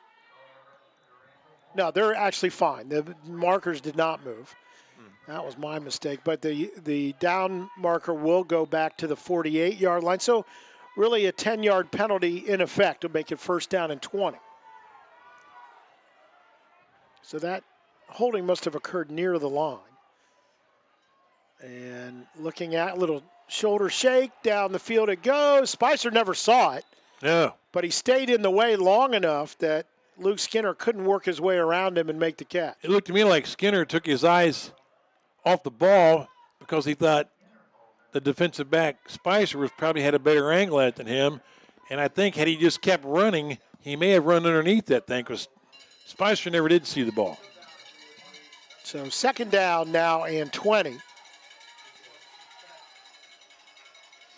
Skinner and Hupp wide to the left side. Here's a that little counter. Ball's on the out. ground. He got it right back, though. Bounced right back up to him. Paul Neely on the tackle there. Boy, that was very fortunate. Russell just, I don't know that he ever had it, and came out but bounced right back to him. You know, I think when, regardless of the outcome of this game, Kevin Board's going to go through this film like he always does, and he's going to see all these bounces that none of them went their way. Every lucky bounce has gone to the Generals. Yeah, it's 0 for 3 so far. 3rd and 20. And again, the counter, hoping to get him loose, but there's Neely. And he will drag him to the ground as Toth was there first. Neely wraps up the play. And Russell goes down, and it'll make it 4th, and it looks as though Sheridan will look to punt it and pin the Panthers back. I'd tell my punter to give that thing a ride for all it's worth. They have kept it away in the previous attempts from Tyson Spicer, who stands now at about his 20. I think he's underestimating. And this one kind of pooched. Oh, he's right on it. He's going to take it. Look out. He will run it from there, looking for some room outside. He'll get it out over the 25. You know, I think Tyson could have picked up maybe 5 or 10 more. Got a flag coming up. That flag might have went 30 yards in the air. Holy Man, crap. I think that may have been. That was pretty good. That was an all-time record height on that flag. I think Tyson may have made a few extra yards, but I think he was going for broke that time, and that's his nature. But I think they're pointing it to Generals again. Reed Parkinson was the punter there, by the way. Make sure we get his name in there. Nope, going against. No. Going against the Panthers. 5 yards. Whatever. How can you get a 5-yard penalty on a punt return? That is the most airtime for the least amount of yards in the history of football right there. Mm-hmm. That flag went way up into the lights. I wonder what the world record is for that. I don't know, but I'd like to nominate that guy. Oh, my goodness, yeah. All right, 1st and 10. Have the ball wire. 22, 23. It's at the, it looks like 23. Looking to throw. He's got a person in the slot. Spicer, it was too tall. He's lucky he tipped that a little bit because behind the play was James Solomon, whose name we've called a few times tonight, and he would have been off to the races. That was a little bit of a miscommunication there. Tyson was just trying to sit in there and look for the ball, and then he ended up being a step behind because he stopped and waited for the ball. So I think you're exactly right, Sam. That's how it looked to me too. And I probably just like the touchdown where he did find that lane, and that's not what his quarterback Lane Ratliff thought was happening. So it'll be 2nd down and 10. Time taken as they get the play in. Motion as Spicer gives him a little bit of breathing room, and not this time, Lane. Quarterback draw, and not much there. In fact, he'll lose yards. General's defense said no lane this time. No, sir. Lane closure. Couple of yards lost on the play. See what you did there. 3rd down. So 3rd down and 12. this could be the Generals' best defensive series of the night if they can hold here. This would be a 3-and-out, right? Yes, it would be. Locke, Spicer, and Toth split out to the left, and then in motion goes Stenson. You want to go deep. He's looking for Locke and going to be too tall. Locke had a step, and the ball was to the inside. The defender was on his outside shoulder. Had that ball been on target, it would have been a big gain, but as it is, it's just going to be another 4th down. Yeah, Locke has that speed. He could have gone that way, but just not an accurate throw. Just not timed up that time. Yeah. So looking to punt it away in the battle of field position at the moment. Dangerous return man here for Sheridan, Logan Hupp. Yeah, does he ever leave the field in any way? I don't know. Probably not. I wouldn't let him. Good high kick, and Hupp is going to take it with a head of steam. And he is going to be hit hard and dropped. By Luke Fink. Luke Fink, sophomore. I think Hupp and Spicer drink from the same cup of Kool-Aid on that punt return stuff. Yeah, they do. I mean, that was, he was going to catch that thing on the run going forward, knowing that he's probably going to get hit. And if he didn't get hit, he's going to bounce his head off the goalpost. So that time, it's a great tackle by Fink. He comes off limping, does Hupp, and a little bit of an injury coming into this, but let's see how that affects him. I mean, we know it'll mean that we'll have Whiteman at quarterback, which happened most of the first half, maybe, one drive, 2 drives at the very end. Yeah. All right, we had a little confusion out here. They got to hurry. play down clock to 7. and counting 5 seconds. 1, and then we're going to have movement. Yep. And that'll make it 5 yards back. You know, had this been a little different situation, I'm sure Coach Culver would have, he saw that confusion. He would have called a timeout. But, boy, you want them all in this game. That's right. Don't you? You don't want to burn one. You're already going to start in their territory. Even with the penalty, you're going to be at their 49. And so that was some good discretion there on Coach Culver's part not to panic and burn a timeout this early in the third quarter. Yeah, I agree. 1st and 15. Low snap, and it'll be a quarterback draw, and he's not going. In fact, he'll lose yardage back to midfield. Tanner Toth was all over that thing. Harrison Rattler right there with him. And one of the best middle linebacker duos, I think, in the MVL. Oh, no doubt about it, Sam. And they complement each other so well. They do it, and Tice Whiteman isn't going to run away from either of those two guys. No. And I don't know if that's a read option that he's running or it's designed for him, but he just didn't have a chance. So 2nd down now and 16 after the penalty and then the yard loss on the run right at midfield. They were going to see a throw here, fellas. Quick out into the flat is complete. Great call. And all the way down, still won't be a 1st down, but a great gain down to the 37-yard line. That was a great call for a lot of reasons. One, it was an easy throw, but it wasn't that pass play designed to get all the yardage. If just get a little bit. If it even got less than that, it would have been a success. So that was a great gain on that play. It's 3rd down. Looks like maybe 3 or 4 at the most. Short 4. Oh, easy. That was Skinner on the catch, and he's got good speed. And this is 4 down territory for the Generals. I don't think we're going to see a punt team. Let's see a big loss here. Russell gets it, heads to the line of scrimmage. He'll have the 1st down and more as he breaks out of the pack. He'll go down inside the 20. I thought the play had stopped. He breaks out and just keeps on rolling down to the 19-yard line. Big 1st down for the Sheridan Generals. Well, Coach Board compared him to Paul Stinson in just in that aspect right there, that you just never can assume he's going to fall down when he's hit. And he kept those legs churning, and, man, that's a huge play for the Generals. We got a little quarterback swap here. Logan Hupp at quarterback. Well, he didn't limp for long as he's right back out there. That's Logan Hupp, number 2. And they will run an option we got the set Logan out of this. backfield. Yeah, it is the Logan backfield. The fake to the first Logan. Logan Hupp going to keep it. He's not slowed down by whatever happened on that punt return. And he will be down to about the 11-yard line. For the most part, the Panther defense has been able to fly to the football. And now all of a sudden you have a quarterback in there that's going to read that offense and keep the ball. And you just can't fly to the ball. You have to play your zone, you have to play your gap, or whatever you want to call it. You have to play assignment football, and right there, the Panther defense are going to get an F on that assignment. Yeah, you can sense a lot of hesitancy from the D-line and the linebackers trying to make the right read. That's right. That's right. You have to, the defensive coaches call it, you have to stay home, play your spot. 2nd and 2 at the 11. And this time the handoff will go up the middle and untouched. Into the end zone for the score goes Logan Jones. That was run to perfection. Yes, it was. Great read on the handoff. And he found his crease, and then he just moved to, and I think the D-backs were back there going, he doesn't have it, does he? Because he just kept on going. Yeah, you can see the confusion. I mean, he ran right past them. So lining up for the extra point out of the hold of James Solomon, it will be Dominic McKinney. You know, we've called a lot of names, and the kick is good. We've called a lot of names tonight. And that's the first time we called Logan Jones on that touchdown run.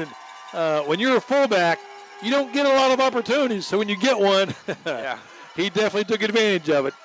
I also want to shout out to T.J. Connors, who was the long snapper there. He went face down after doing it. I don't know why, if that's a plane or not, but it was a perfect snap, and long snappers are seldom recognized unless something goes awry. So we want to say well done to him. Well, right now, for the first time tonight, one of the teams has a 2-score lead, and that is going to be formidable to overcome. Yeah, definitely. So let's see how New Lex responds. Lots of time, 3:23 to go third quarter, but you got to. I would think that on the other sideline across from us, that Coach Board and his staff thinks we need to get a score of some kind on this drive. Yeah, I mean, I think this is the first time that they've been down by 2 scores this entire year. Oh, it is. It is. So you're telling your guys, hey, respond. they haven't had a lot of games, Sam, where their opponents scored twice. Again, New Lex coming in 9-0. Sheridan at 6-3, lost last week at home in double overtime to Tri-Valley. But tonight, they have run a couple of different sets out there, and they've both done well, but that running attack has really taken off. Great kickoff coverage. They're going to start right at the 20, right looks like. 20-yard line. If you can do that as a kickoff team, that is a victory. You know, people recognize offense and defense as weapons, but your kicking game can be the difference in this football game. And right now, that was a great kickoff, great coverage. Panthers have 80 yards to go to get a score now. So let's see what the plan of attack is. Ratliff last to the huddle after getting instructions on the sideline. He'll bring the Panthers out. He's got Paul Stenson to his right. Started the last series with a pass. See what goes here on first down. Big split between center and left guard. And we have a stoppage here. That's usually equipment of some at that stage, or a clock issue. This might be, though, looking down at the field, the widest split I have ever seen between a center and a guard. They have had big splits, especially on that weak side. It looks like somebody's missing. Handoff, though, goes, and they know what they're doing. As they get Stenson runs right out. Good yardage out to the 27-yard line. I think that 26-yard line, so it'll be 4 to go for a first down. If they can maintain possession here and take this down for a score, that first play right there, it may not seem like much, but it's positive yards on first down when they've had the ball deep in their territory. That's something they didn't do the last series, and they didn't get a first down. And they'll look over again to see how to adjust the play. They'll move Stenson from right to left in the backfield. And he'll get the handoff. He wanted a better angle, and he breaks through. He's still going. He could go. He's being chased now, and having a chance in making the tackle is Luke Skinner. Touchdown saving tackle right there. Yes, it was. A run by Paul Stenson. And Skinner gets up a little worse for wear after he had to drag Paul Stenson down on top of him to make the tackle. Yeah, that's about like being hit by a car. Big first down inside the 30 at the 28 in New Lex. Here's Stenson again. Yes. And this time they'll push him back. maybe a couple of yards on this play. I don't even think they had to change completely set yet. No. Those guys are winded. I like the no huddle aspect that Coach Board is trying. You're trying to get your team in a rhythm, but then the Sheridan just plays the run again, and they stop the run, and then it kind of depletes the momentum that you had with that big play in the no huddle. I agree, Sam. I've never really. Oh, Tanner Toth was wide open. Lane Ratliff just missed him. You know, I agree, Sam. I've never really liked that hurry up and run a play because I just think that with 11 guys on the field and you're hurrying, the chances of one guy not doing something right is, exaggerated. Mm-hmm. But, that's their play. That's their style of play. And had that play worked, we'd have thought it was the greatest call all night. Third down and 8. Looking to throw. He's got 3 receivers out that way, and it's caught. Toth. It's Toth, and he'll be knocked out of bounds. Let's see how much progress he made. I have no idea where he went out of bounds. The Close sticks to the mark. are on our side, so it is a first down. First down. Made it by about a yard. I'll tell you what, Tanner Toth has come to play tonight. And the pass from Ratliff, though, right on target. He had to throw it over a defender. Yes. Yeah, outside shoulder of that zone. Great throw. Stenson again, this time bouncing off left side, cuts it back up. And he will be down, close to the 10-yard line. Pile a little slow to get up there. Well, this is a great response so far by the Panthers. I mean, they had to come out and do something. Mm-hmm. I don't think they could have afforded to go 3 and out and punt the ball to midfield and give the ball to the Generals again. Yeah, I agree. 5 yards on the gain, make it 2nd and 5 from the 11.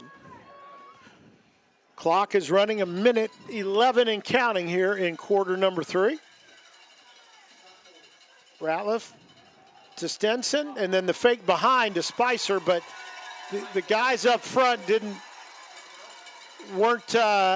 didn't change their angles because Spicer was in motion. Not at all. And they had that. The defense had that called right. In fact, losing a yard back to the 12. You know, I've thought all season since we've seen New Lex so often that Ratliff and Toth at linebacker are so quick. But I tell you what, these linebackers for Sheridan react right now. I mean, they're right on the ball. Yeah, their run defense is incredible. And another pass and another touchdown to Tyson Spicer. Hey, that might have been the same play as his first score. Yeah, It was. I think so. And this time he kept on running because there was nobody to be in between on the backside. He just beat the defense coming off the right. And that time Ratliff really a good step into the football that kept it down. He's been off his back foot a little bit tonight. That one perfect. You know, both these coaching staffs do a great job, but I think Kevin Board, I don't think I've ever seen an offensive coach that has a grasp on the game as well as he does. I mean, he's just, the kick is good. Eli Dixon. 17-14. And now we're back to a 3-point game, and we'll see how the kickoff team goes about their business, because last time we watched a young man, one of the Logans, as it turns out. Logan Hupp take it the distance. Well, I'm the guy who said neither team had driven the length of the field in the first half. We'll see if anyone can do it now. And both teams have done it exactly one apiece. So now we'll see which team's defense can come up with a stop. And, Sam, you'll have to let us know if you see any adjustment on the kickoff team for the Panthers. Yeah, definitely. And one thing that I do want to talk about is Tyson Spicer. It was against Morgan where he had a big breakout game, correct? Right. And then the next week, Doug said that he could have been eating popcorn on the sidelines. Yes. And now look at this game. He has 2 touchdowns. He's leading this New Lex offense. Tyson Spicer is a game changer. And I'm just amazed that he scored on the same route both times. Well, I think you're right on target, Sam, when you call him a game changer, because he is. He's got the speed to do that. Boy, look, the Generals are expecting an onside kick here. I mean, they are uptight. If you respond to that, you might put a little pooch kick behind that second line. Yeah, let it roll around a little bit. You definitely don't want to. There it is. And good job to cover it up front. That was Jacob Holman, senior. We'll have to field see. position. Yeah, we'll have to see if that was a good idea or a bad idea, because honestly, I don't know. I do. Well, you know why they did it, because they didn't Yeah. want to give it to a deep back. But Yeah. would have been interesting to see a little pooch kick maybe, but then maybe it's a big hop and the same guy grabs it. Who knows? Yeah, you definitely don't want Logan Russell and a number 12 Luke Skinner were back there. Logan Hupp was not on the return team. But still, that's a scary two guys to kick to. I don't like giving the ball to the team on the doorstep of 4-down territory. Whiteman, the quarterback, and he's going to hand off, and a grab from behind. I believe that was Terrell King, who just grabbed the back of the jersey with one hand and turned him around. So he's an outside linebacker type, or defensive end, and if you want to call him that. And he made an inside move that time instead of staying with contained. So they had a little defensive stunt on that time. They gambled, and it paid off. That's fourth quarter time, fellas. So a chance for us to remind you, as again, we got a 3-point game here.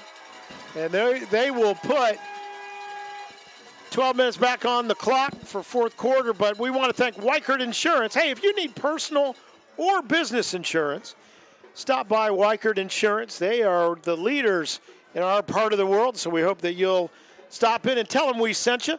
People's State Bank, your go-to financial institution in Perry County, always keeping community first and inviting you to stop by anytime. And, of course, South 60 Films, official streaming partner of New Lexington Athletics. Thank all those folks. And we're glad you're alongside Kevin Rao, Doug Clifford, Sam Roop with you here from the, it's just historic to me, Jim Rockwell Stadium. I never got a chance to play here, but I have watched a lot of games here. The Grandview Heights team that that I follow up in Columbus, they came down and played a game here, and I was like the liaison to people from Columbus to explain what football means down here. And I was happy to do so. And what a game we are going to get to enjoy this fourth quarter. You couldn't ask for a better rivalry. Couldn't ask for a better rivalry situation that this game is in. Yeah, and it's close. We knew it was going to be. The place is still packed. Nobody has left. So 2nd down and 11. This is the time of the game when somebody makes a big play, and that makes the difference. So we'll see what goes on here in quarter 4. Whiteman going to play action, running out of room, looks for a receiver. Incomplete. And they're going to say he was out of bounds. Needed to get 1 foot in, didn't do it. I didn't think so Would have either. been maybe a 1-yard gain had he been. Great pressure by Eli Stevens.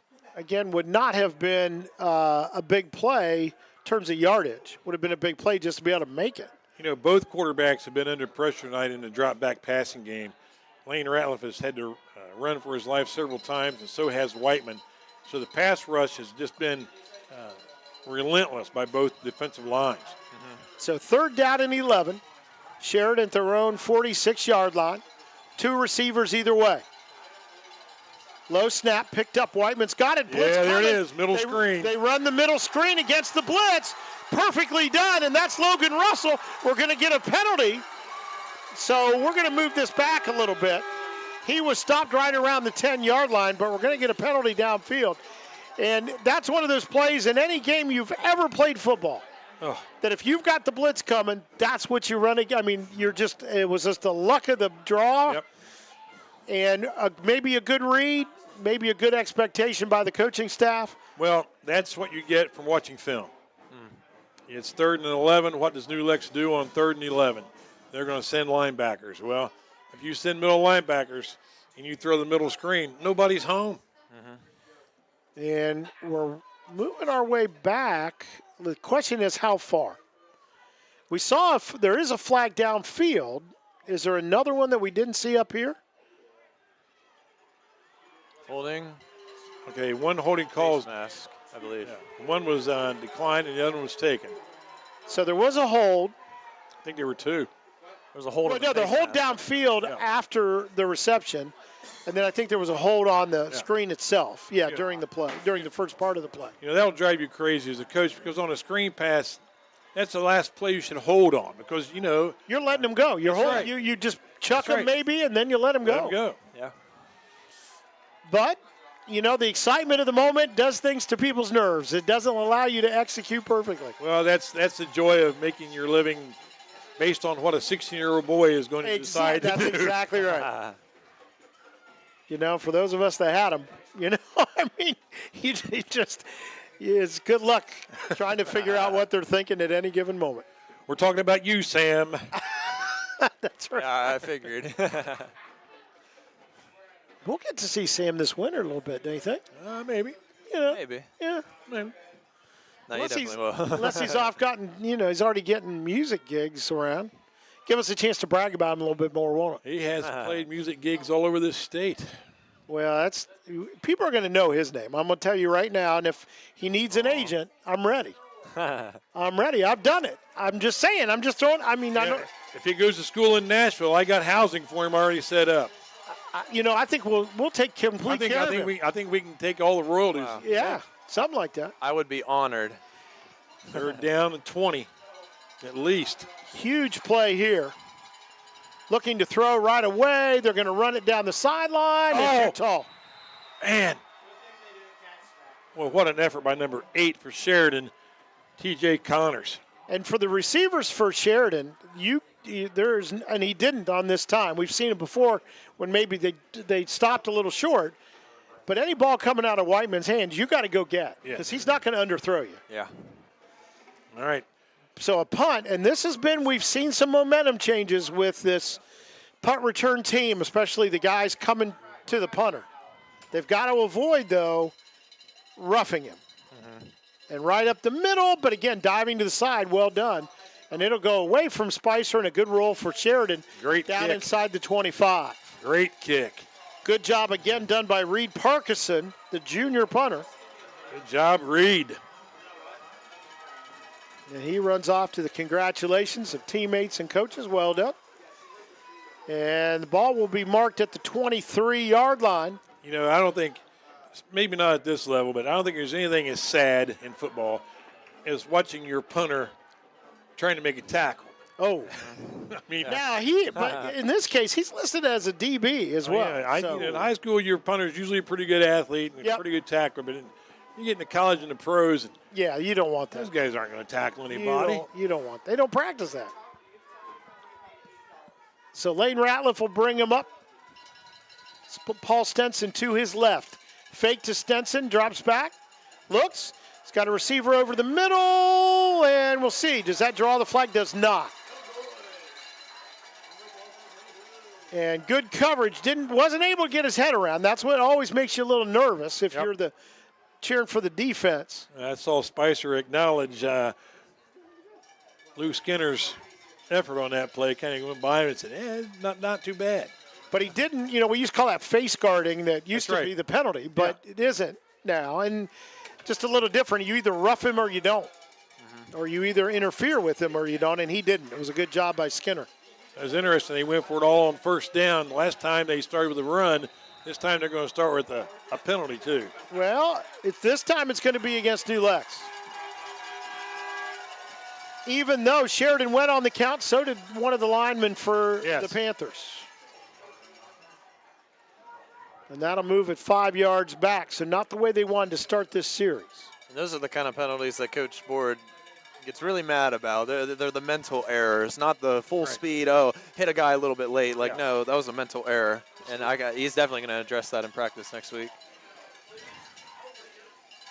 Looking to throw again. Has time. Now getting some pressure. Rolls left. Finds out in the flat.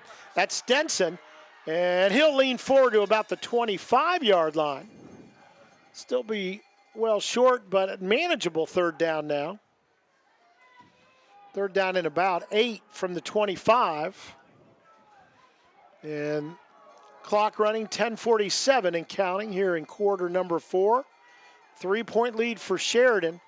Big third down coming up here for New Lex. Number 20, Logan Russell, keeps on coming in on these third and long situations. You want a tall DB that can press somebody. And who's that's some fast good personnel. and can catch them. Yeah. And they'll run a middle screen. Ball in the air, and it'll land in a little bit of green space. Lucky for New Lex there as they were trying to get Spicer in a little middle screen, but presence by the linebacking crew for Sheridan did not leave their post.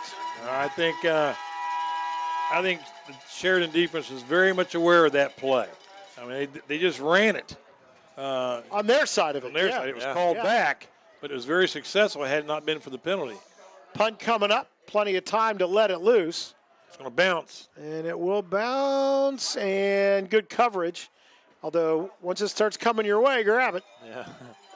And nailed it down. It was Delius Neely. Delius Neely. Delius Neely, my mistake. 10-17 left in the game. 17-14. Generals on top. So we'll see what Sheridan does here. This is a key drive of this football game right here. Oh my, yes it is. Just over 10 minutes, but you know the way that they can move the football, you can take up 5-6 minutes without really trying. Well, you know that last offensive series by the Panthers, that incomplete pass on first down, a penalty on second down, really forced your hand as far as your play calling. You're going to have to throw the football to get a first down, and the Generals played it extremely well. They covered Stinson on that one pass to the flat. Did a great job on their pass defense on the middle screen. Logan Hupp going to run the offense this time around. And he is going to hand off, and right there is the New Lex defense, and I believe that was Gavin Craig that might have been one of the first guys there. Yeah, Gavin Craig and Tanner Toth there. Great read from the nose tackle and the middle linebacker. They were both there. You know, with Hupp in a quarterback, that tells me Coach Culver is thinking, run the clock.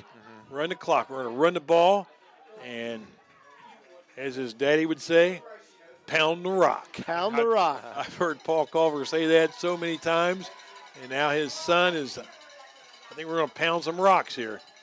Loss of 2 on the play. Make it 2nd down and 12. And this time, a little cross-buck counter action will get it out to close to the 40. Is that Logan Jones? Yes. I believe it was. Braden on that tackle. And it will be just about to the 40. A 3-yard gain on the play will make it 3rd down and 9. Hupp, you knew he was coming into quarterback because he put on that wristband that everybody uses. Well, this is the time when you might want to go with that quarterback sweep to Hupp. I mean, he's so fast, he can make one guy. And the lineman who moves so mad at himself. Well, John, it's okay. Yep. Yeah. Oh, he's upset. He's upset. He knows. Just come back and make the next one. That's Get the a great block on this play. That's right. He's a sophomore, but John Bergeron, he's starting as a sophomore. He must be exceptionally good at offensive line, or he wouldn't be in there. But yeah, these guys. The football IQs of these players on the field now is at the top of the level, and he knows. Yep. He knows what a mistake at this point in the game can mean, and so now this changes the play call altogether. Yeah, he knows the standard. Sure. So it'll be 3rd down 14. 9 minutes running clock, about 8:55 now. Yep. And again, they'll run what we call now that power I, but out of the pistol. Logan backfield. And we've got somebody else flinching, maybe? Yep. And this New Lex crowd is letting them know. Wow. And so 5 more yards, it'll go back.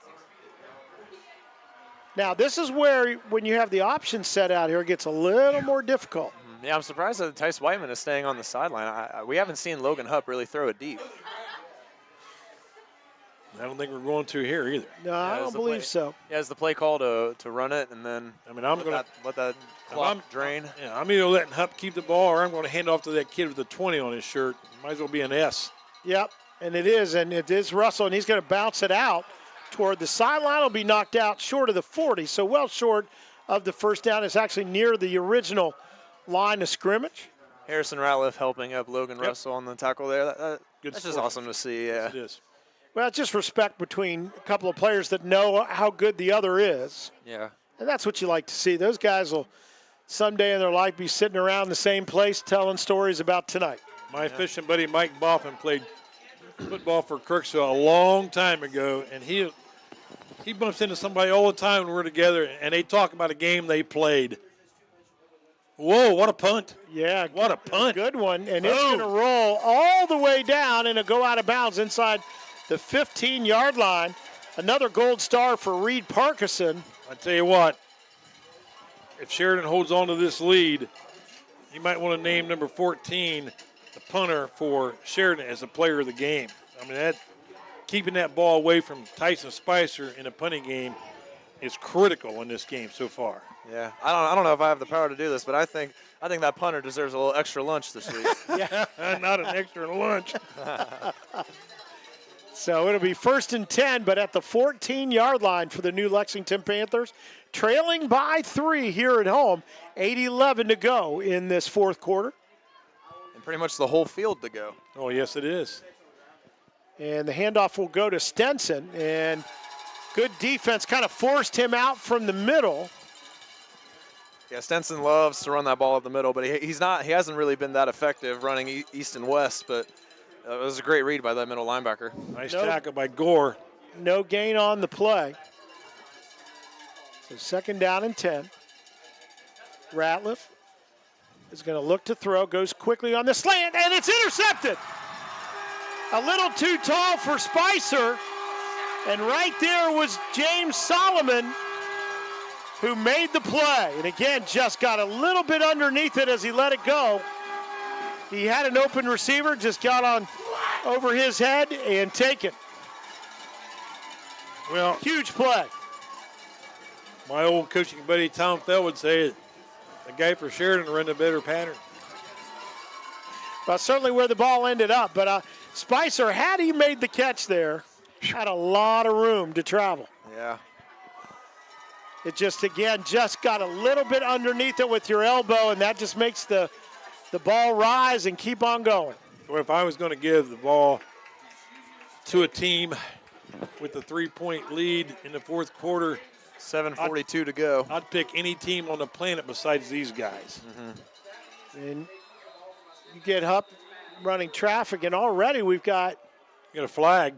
I don't know if it was delay of game, and we had a timeout called just in time. Just so much going on around this sideline tonight. Yeah. And that timeout was well spent.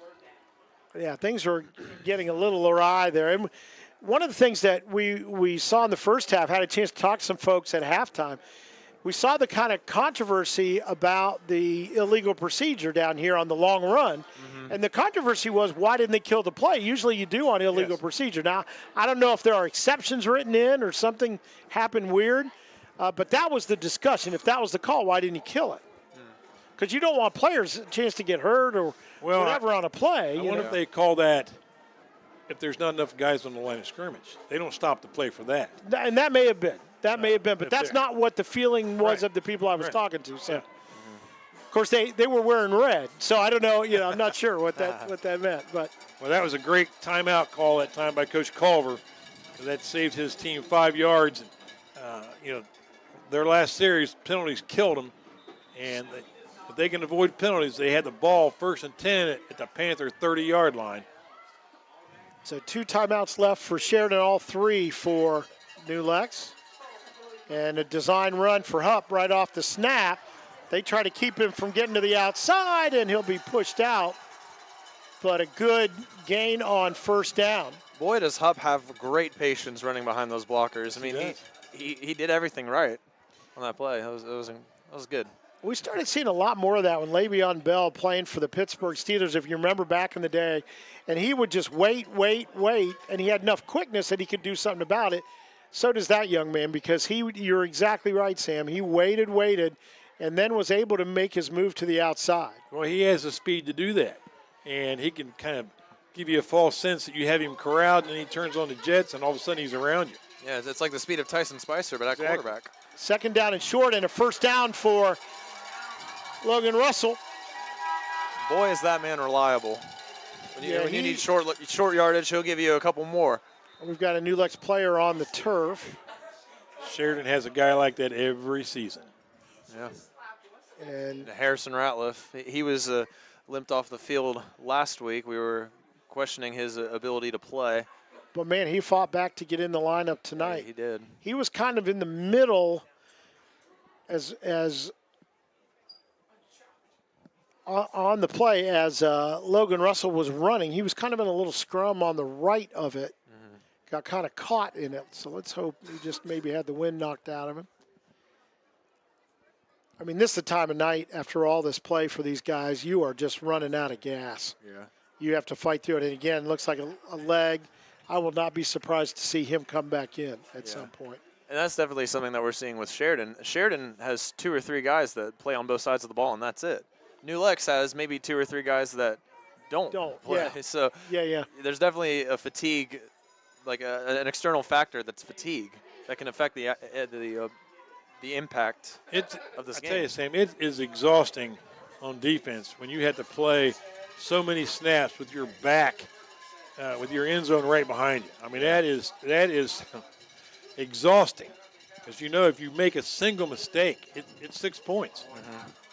So is this a 1st and 10 situation? 1st and 10 from the 13. New Lex needs to get a big stop here, keep it at a field goal if they can. Quick look pitch at that. out. That was truly the triple option right there. to the least suspicious guy in the option, Logan Jones. Touchdown saving tackle right there by Mason Ryder. But this Sheridan offense is moving. But a 1st down and goal now at the 1. And if you're New Lex, I know obviously you don't want Sheridan to score, but you also want them to score so that way you have enough time to be able to make up this 2-score deficit. If that's what ends up happening. And Russell is stopped back at the 4-yard line. And right there, Harrison Ratliff Ratliff makes a stop. How about that? Yeah, Ratliff and Toth on the tackle. Well, the low snap killed the timing on that play. Finally got the ball to his running back, but Logan Russell didn't have much chance on that. So all the way a 3-yard loss back to the 4. Actually, they're going to say the 5, a little closer to the 5-yard line. If the Panthers can hold these guys out for a field goal, that's going to be a tremendous victory for them. 6:05 remaining on the clock. And Hupp going to keep it. He looks to duck in. He jumps, and he's in the end zone. That was all Logan Hupp right there. Yes, it was. Yeah. Take that 2 off that jersey and put a big red S on the front of it because he looked like he had a cape to me. Boy, has he been a difference maker. That is all the difference in the world because it looked like he was stopped, and then he just collected himself, and then I don't know what that jump is, but he just went straight up out of nothing. Yeah, I think it was more of a morale play, that jump right there. And into kick, a really good kicker, Dominic McKinney. That makes it a 10-point game with 5 minutes and 57 seconds on the clock. And the task ahead of the Panthers is a big one. Now, people, again, just to remind everybody, New Lex is in the playoffs. They have a bye the first week because they are guaranteed to be in the top 4 in their region. Sheridan came in knowing that to be absolutely sure they were going to make it because there were 4 teams fighting for 3 spots. They needed to win tonight. And they are playing like that tonight. Oh, no doubt about it, Kevin. They, I know we've talked about the playoffs, but I'm telling you right now, that is not in any of these kids' minds. No, it is not. All it is we're playing the neighbors tonight. Yeah. And we want to beat the neighbors. And I don't, if we make the playoffs, great. If we don't make the playoffs, if we beat the neighbors and don't make the playoffs, there won't be anybody crying in Northern Local School District. Yeah. So that's the kind of game this is. Last time New Lexington had an undefeated season was 2006. I wasn't even born yet. And the last time that they came close to it, they were 9-0 coming into this game in 2008 and ended up losing. So, yep. Build the game of the century. Yeah, a lot of history here. Good kickoff. Took a lot of time to grab it. Mason Ryder with it. And he will only get out. Well, he might end up closer to the 20 than it looked like. Well, it looks like he was trying to find that crease to break something, and it just didn't show up. It just didn't open. The kickoff team for Sheridan has been excellent the entire night, and that was no exception right there. Great coverage by the kickoff team. Special teams play tonight. Had to give the nod to the Generals. Yeah, definitely. And I think right there, Mason Ryder, he was patient, but he was also very hesitant, and that's why I think that he didn't get the kind of return that I think he wanted. So you got to imagine they'd like to get the ball in Tyson Spicer's hands at some point. They'll go up the middle on that one to Paul Stenson. 5:42 remaining. That clock is running.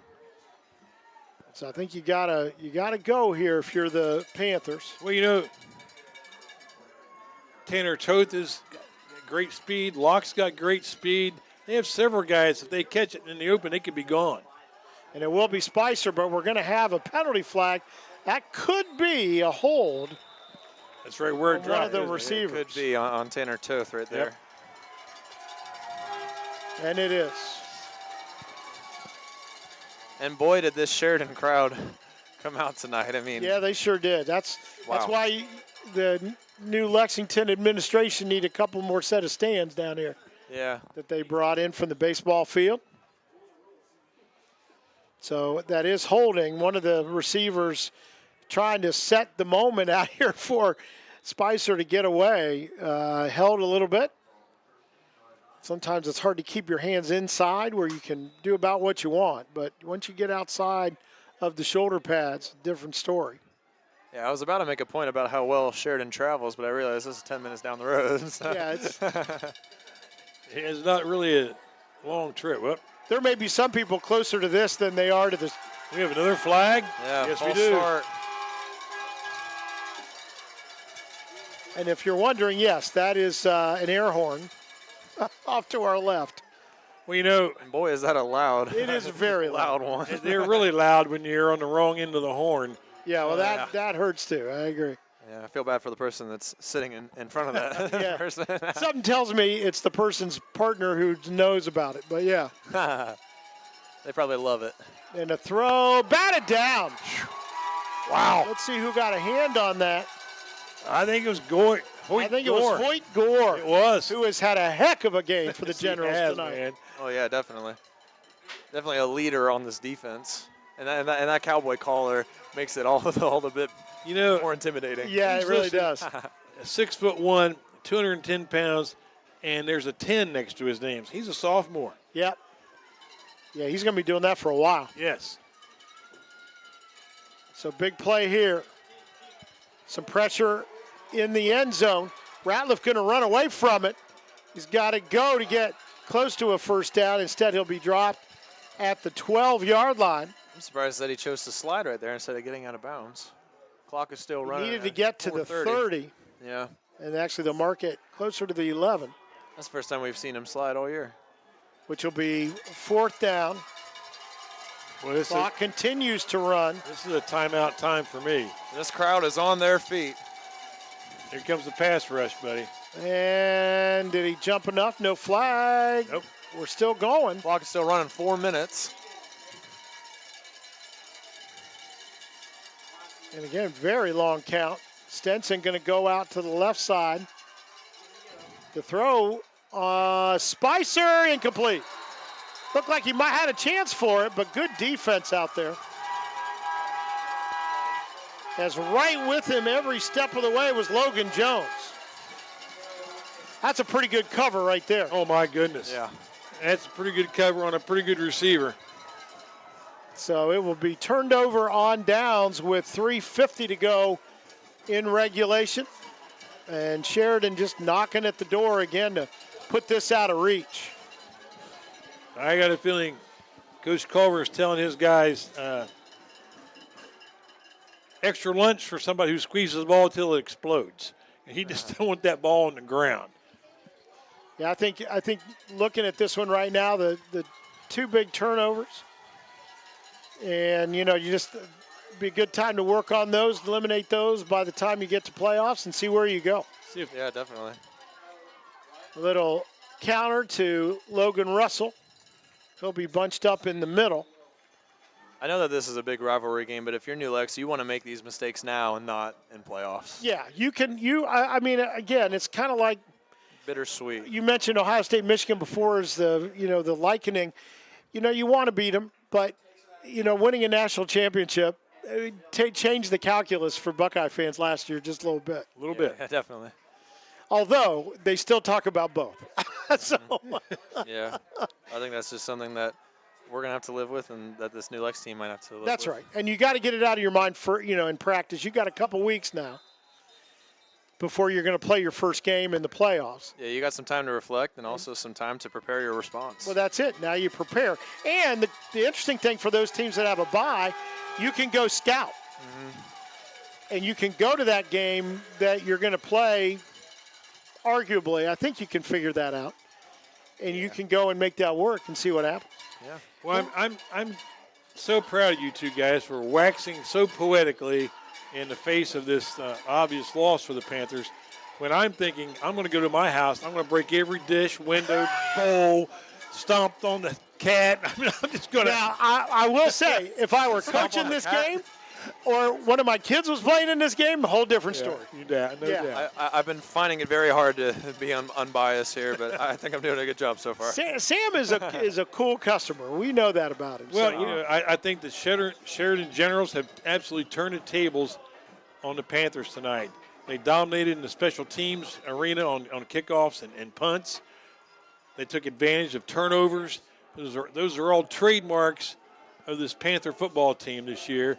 I mean, that's right out of their playbook. And tonight, the Generals turn the tables on them. Yeah. So, again, they go to the triple option look with Hupp calling the signals, and going to be a touchdown right away. Logan Russell. And I think the air horns have multiplied somehow. Yeah. They're breeding like rabbits in the stands. And the cowbells. I see maybe 10 just in front of us. That makes it 30-14, and it's definitely not going to be indicative of the kind of game it was. No, it is not. The You're game exactly was so right. tight for so long. It's just critical mistakes late in the game, and Generals have taken advantage of them.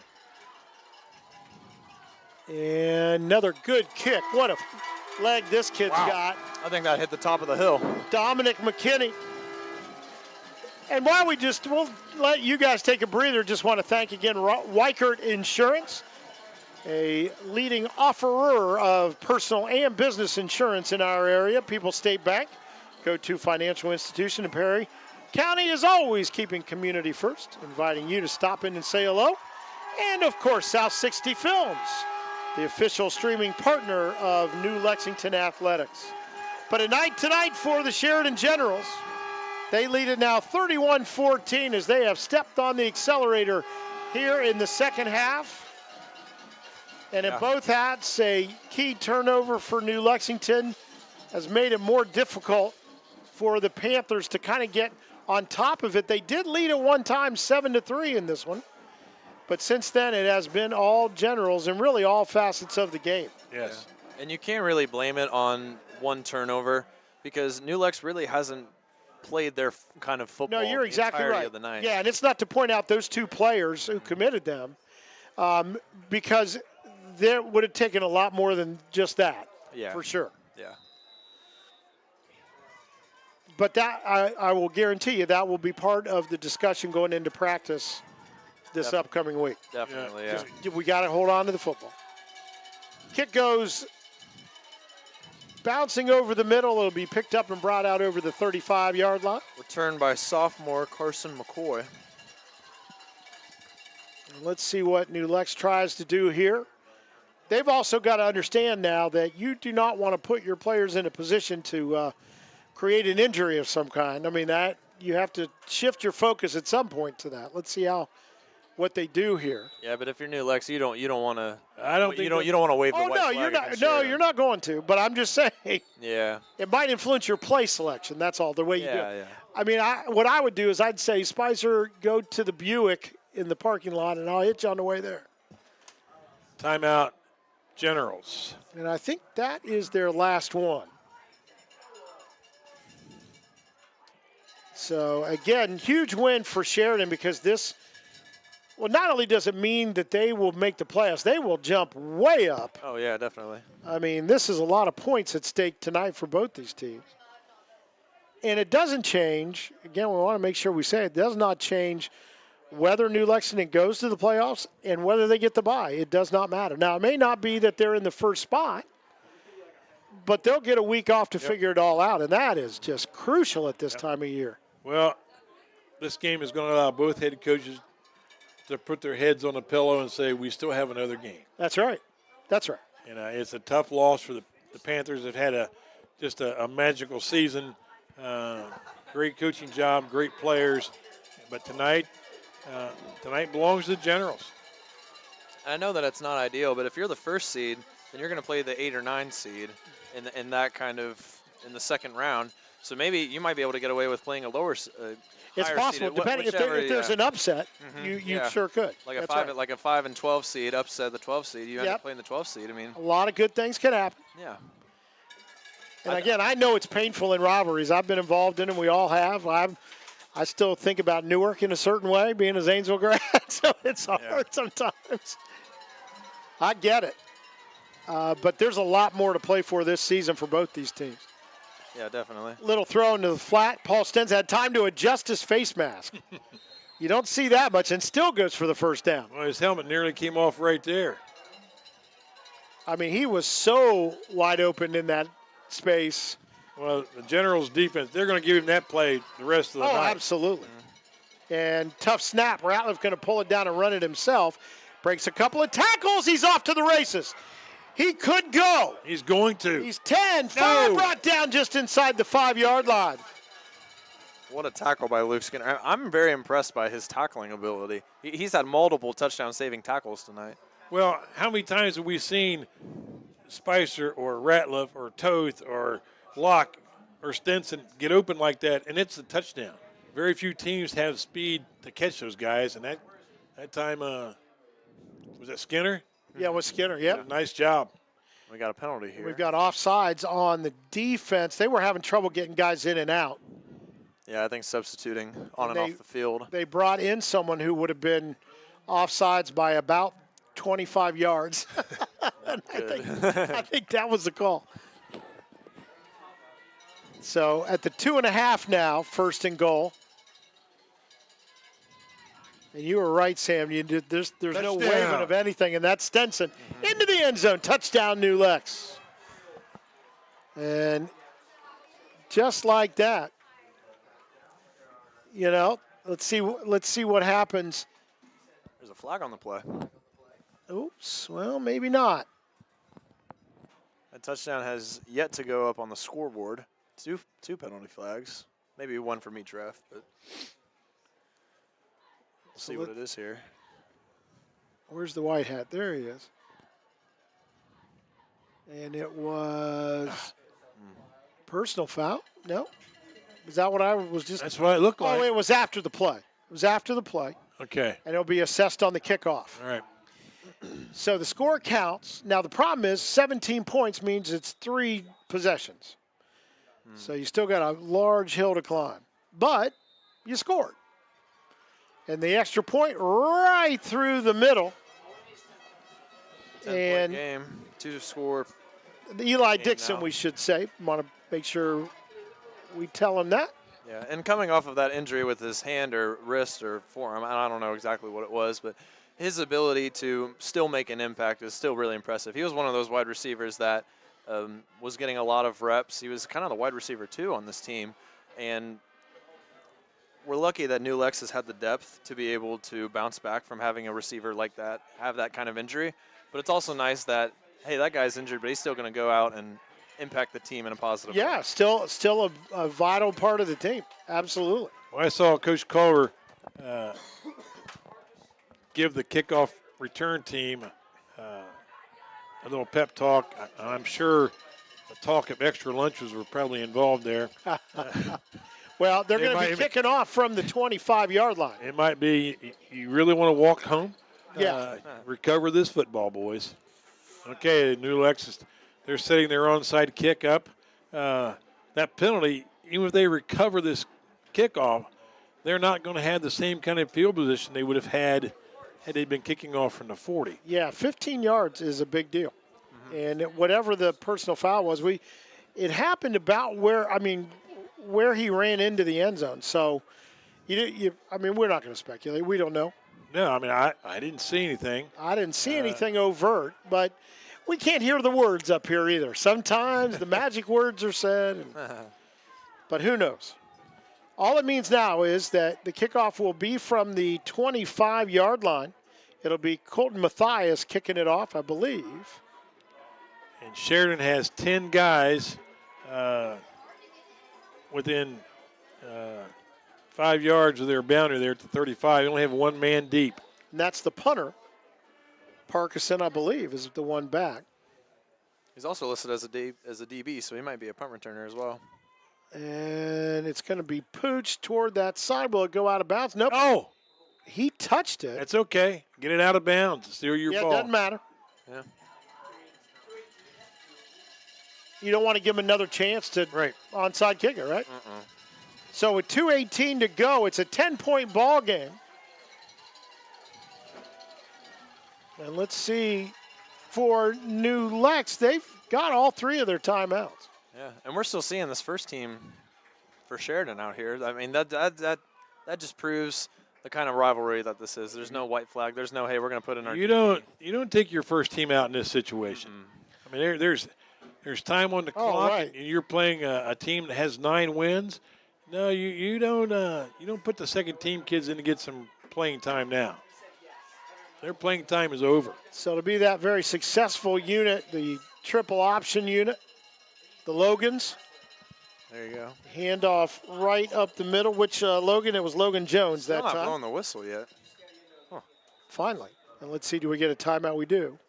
Took about 7 seconds off of the clock there. Boy, I saw number 68. Who is that guy? For New Lex, Chase Schreiner. No.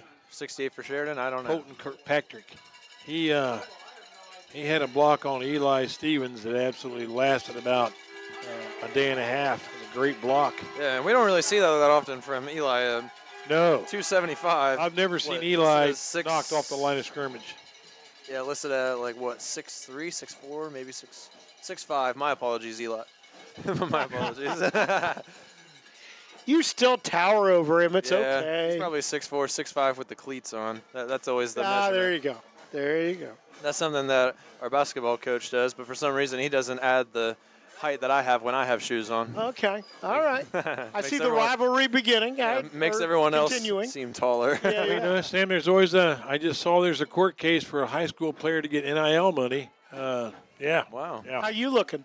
Yes, there you go. I don't know. I don't. Maybe we're not allowed to ask him. I don't know how that works. I think that would maybe be a Tyson Spicer question. Yeah. He would get some NIL money. Second down. Second down and short 8. And Russell going to get it, and he'll be stopped. And I would guess we'll get another timeout pretty quick. We do. Yep. One more left. And if they can get it, if the Panthers can get a stop here. Yeah, 2 minutes and 6 seconds left on the clock. 10-point game.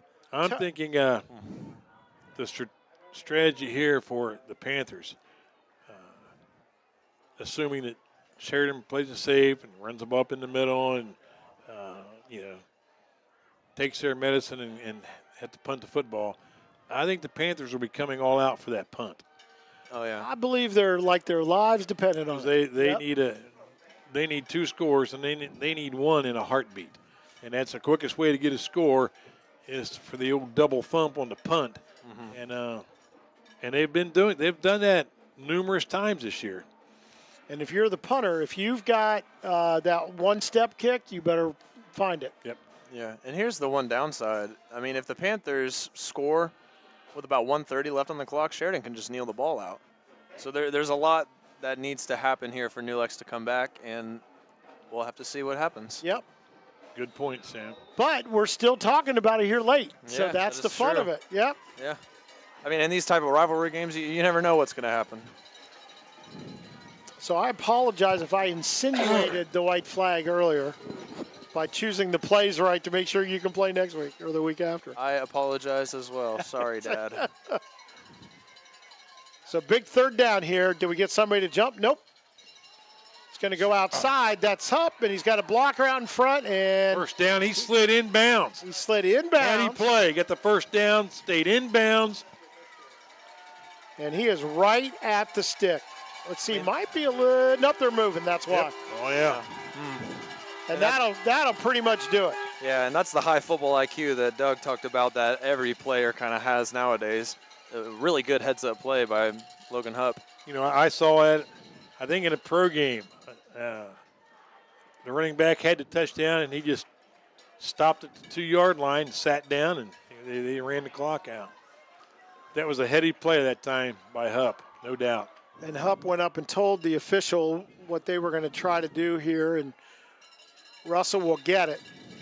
A lot of teams don't go under center anymore, so they don't know how to do the, the victory formation. And they're more likely to fumble. Yes, yeah, exactly. Well, a lot of spread teams, when this offense first came into fashion, they would take their quarterback, you know, inside the 10, inside the 5, and they would be under center. Not anymore. Most spread offensive teams, their quarterback stays exactly where he is the rest of the field. That's called your victory formation there. Yeah, that's how they're doing it now. He'll take a knee there. Yep. Taking it back, that tailback backed up about 4 yards. Boy, that bus trip will seem like it's about 10 miles instead of 12 or whatever it is. Yeah, last year New Lexington got a police escort back to New Lex, so I wouldn't be surprised if that's what Sheridan does here. Well, it'll be, this will be a game that they'll talk about for a while, but then both these teams have planning to do because Sheridan with the win automatically in the playoffs, didn't have to wait for any help.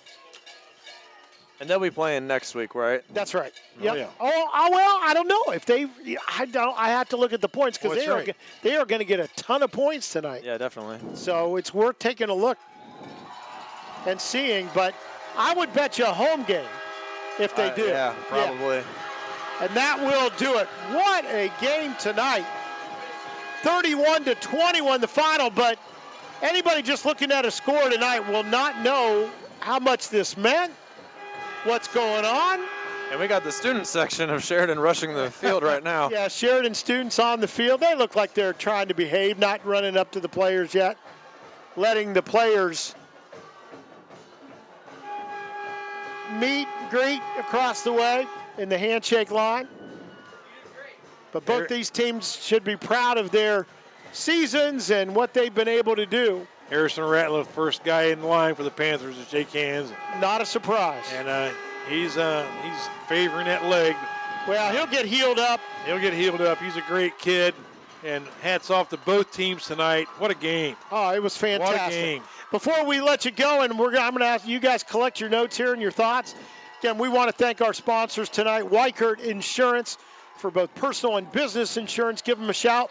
People's State Bank, go-to financial institution in Perry County.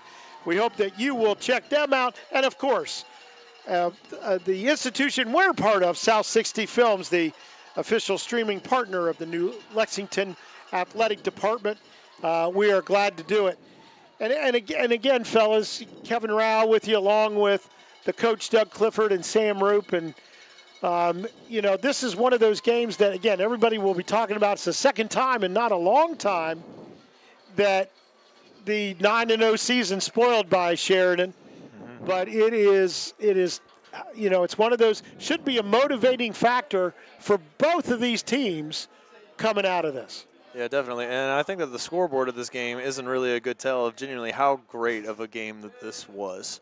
And I think that both teams have a lot more football to play. So no reason to hang your head if you're New Lex. No reason to hang your head too high. I mean, hold your head up high if you're Sheridan. So I definitely think that both of these teams can make an impact in the playoffs, and they just they can celebrate or they can.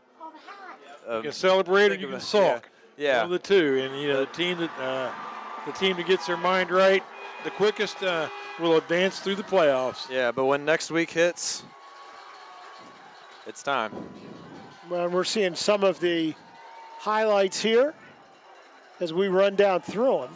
And again, you had the defenses. were very sharp. The second half, we had a little bit more offense to watch. Yes, we did. And there you see Luke Skinner on a catch. And Logan Russell, you could probably chat about him for a long time after this one. He'll be in a number of these plays, and Paul Stenson would be in a few too. What a game he had. And there you see a long run. What I can't get over in this game, so many of these key players, just like Spicer, they're back next year for both teams. Oh, both these, well, we've got a quarterback on each side that will be back. That's right. And a lot of key players. And there you see the jump into the end zone by Logan Hupp, who was running the offense at that point. And here's a long kickoff that was covering. There you see the Sheridan players excited, their fans surrounding them. And you get the Logan doing the senior walk. They're already down at the end of the field. And that's one of the things, what I love about high school sports.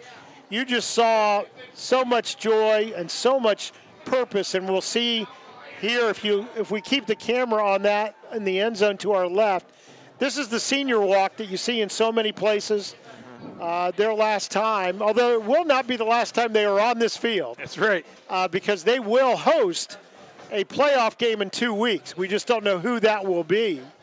But in the last regular season game, you have the senior walk, not only the football players, but the band members and the cheerleaders. And, these are kids that have gone to school for the most part together for, 13 years if they started in kindergarten. Those are the people that I can tell you now as I approach a big-time reunion in high school. These are the people that you never have to explain anything to and who you can't fake about anything about your life because they know everything about you. Well, this football conference is going to be well represented in the postseason. New Lex and Sheridan are in. Tri-Valley is in. I think Morgan and Philo, one may be in, both may be in. Great season for this conference. Well, and as we do that, we will finish up here tonight. Again, that is the senior walk for the New Lexington Panthers, the football players and the cheerleaders and the band members as they walk down the field in this last regular season game. And as a parent, boy, it's hard not to be emotional thinking about that. And Coach Culver is down here clapping for them. A lot of class from Coach Culver, not a surprise with that either, as he stands down there. We saw him with his wife after the game. Yes. And with the emotion that it took them, then there they get the bow at the 50-yard line, and they'll continue on. And it just doesn't get better than this, folks. I hope you've had a chance to see a game wherever you've been tonight, and maybe you're watching us after that. But if you're not, you got to go out and see a playoff game next week. Go find a team near you and go watch these kids play. They work hard all week long, whether it's the players, the band, the cheerleaders, the coaches, the administrators. They put their heart and soul into this. We hope you get a chance to go out and cheer them on. Well, we've got a great team here, and we're glad that you allowed us to be part of your evening tonight. We think it's the biggest audience we've had all season long, so we were lucky to have you alongside with us. Great direction over there by Michael Steele. We appreciate all of his efforts tonight, along with, of course, our Marcus McPeck, who makes things work wherever they are. And I think the A-Cam tonight might have been run by, was it Alex over there? Who else? Wesley and Alex were both over there at one point tonight. We thank them for all of their efforts tonight as well. So that will do it for us tonight. Big win for Sheridan, 31-21 in a match of teams that will be going to the playoffs. New Lex will get the week off next week, and Sheridan will probably be starting next week, but I would venture to say it will be a home game out there in Thornville.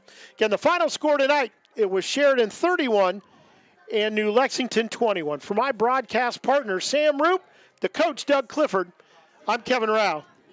Good night, everyone.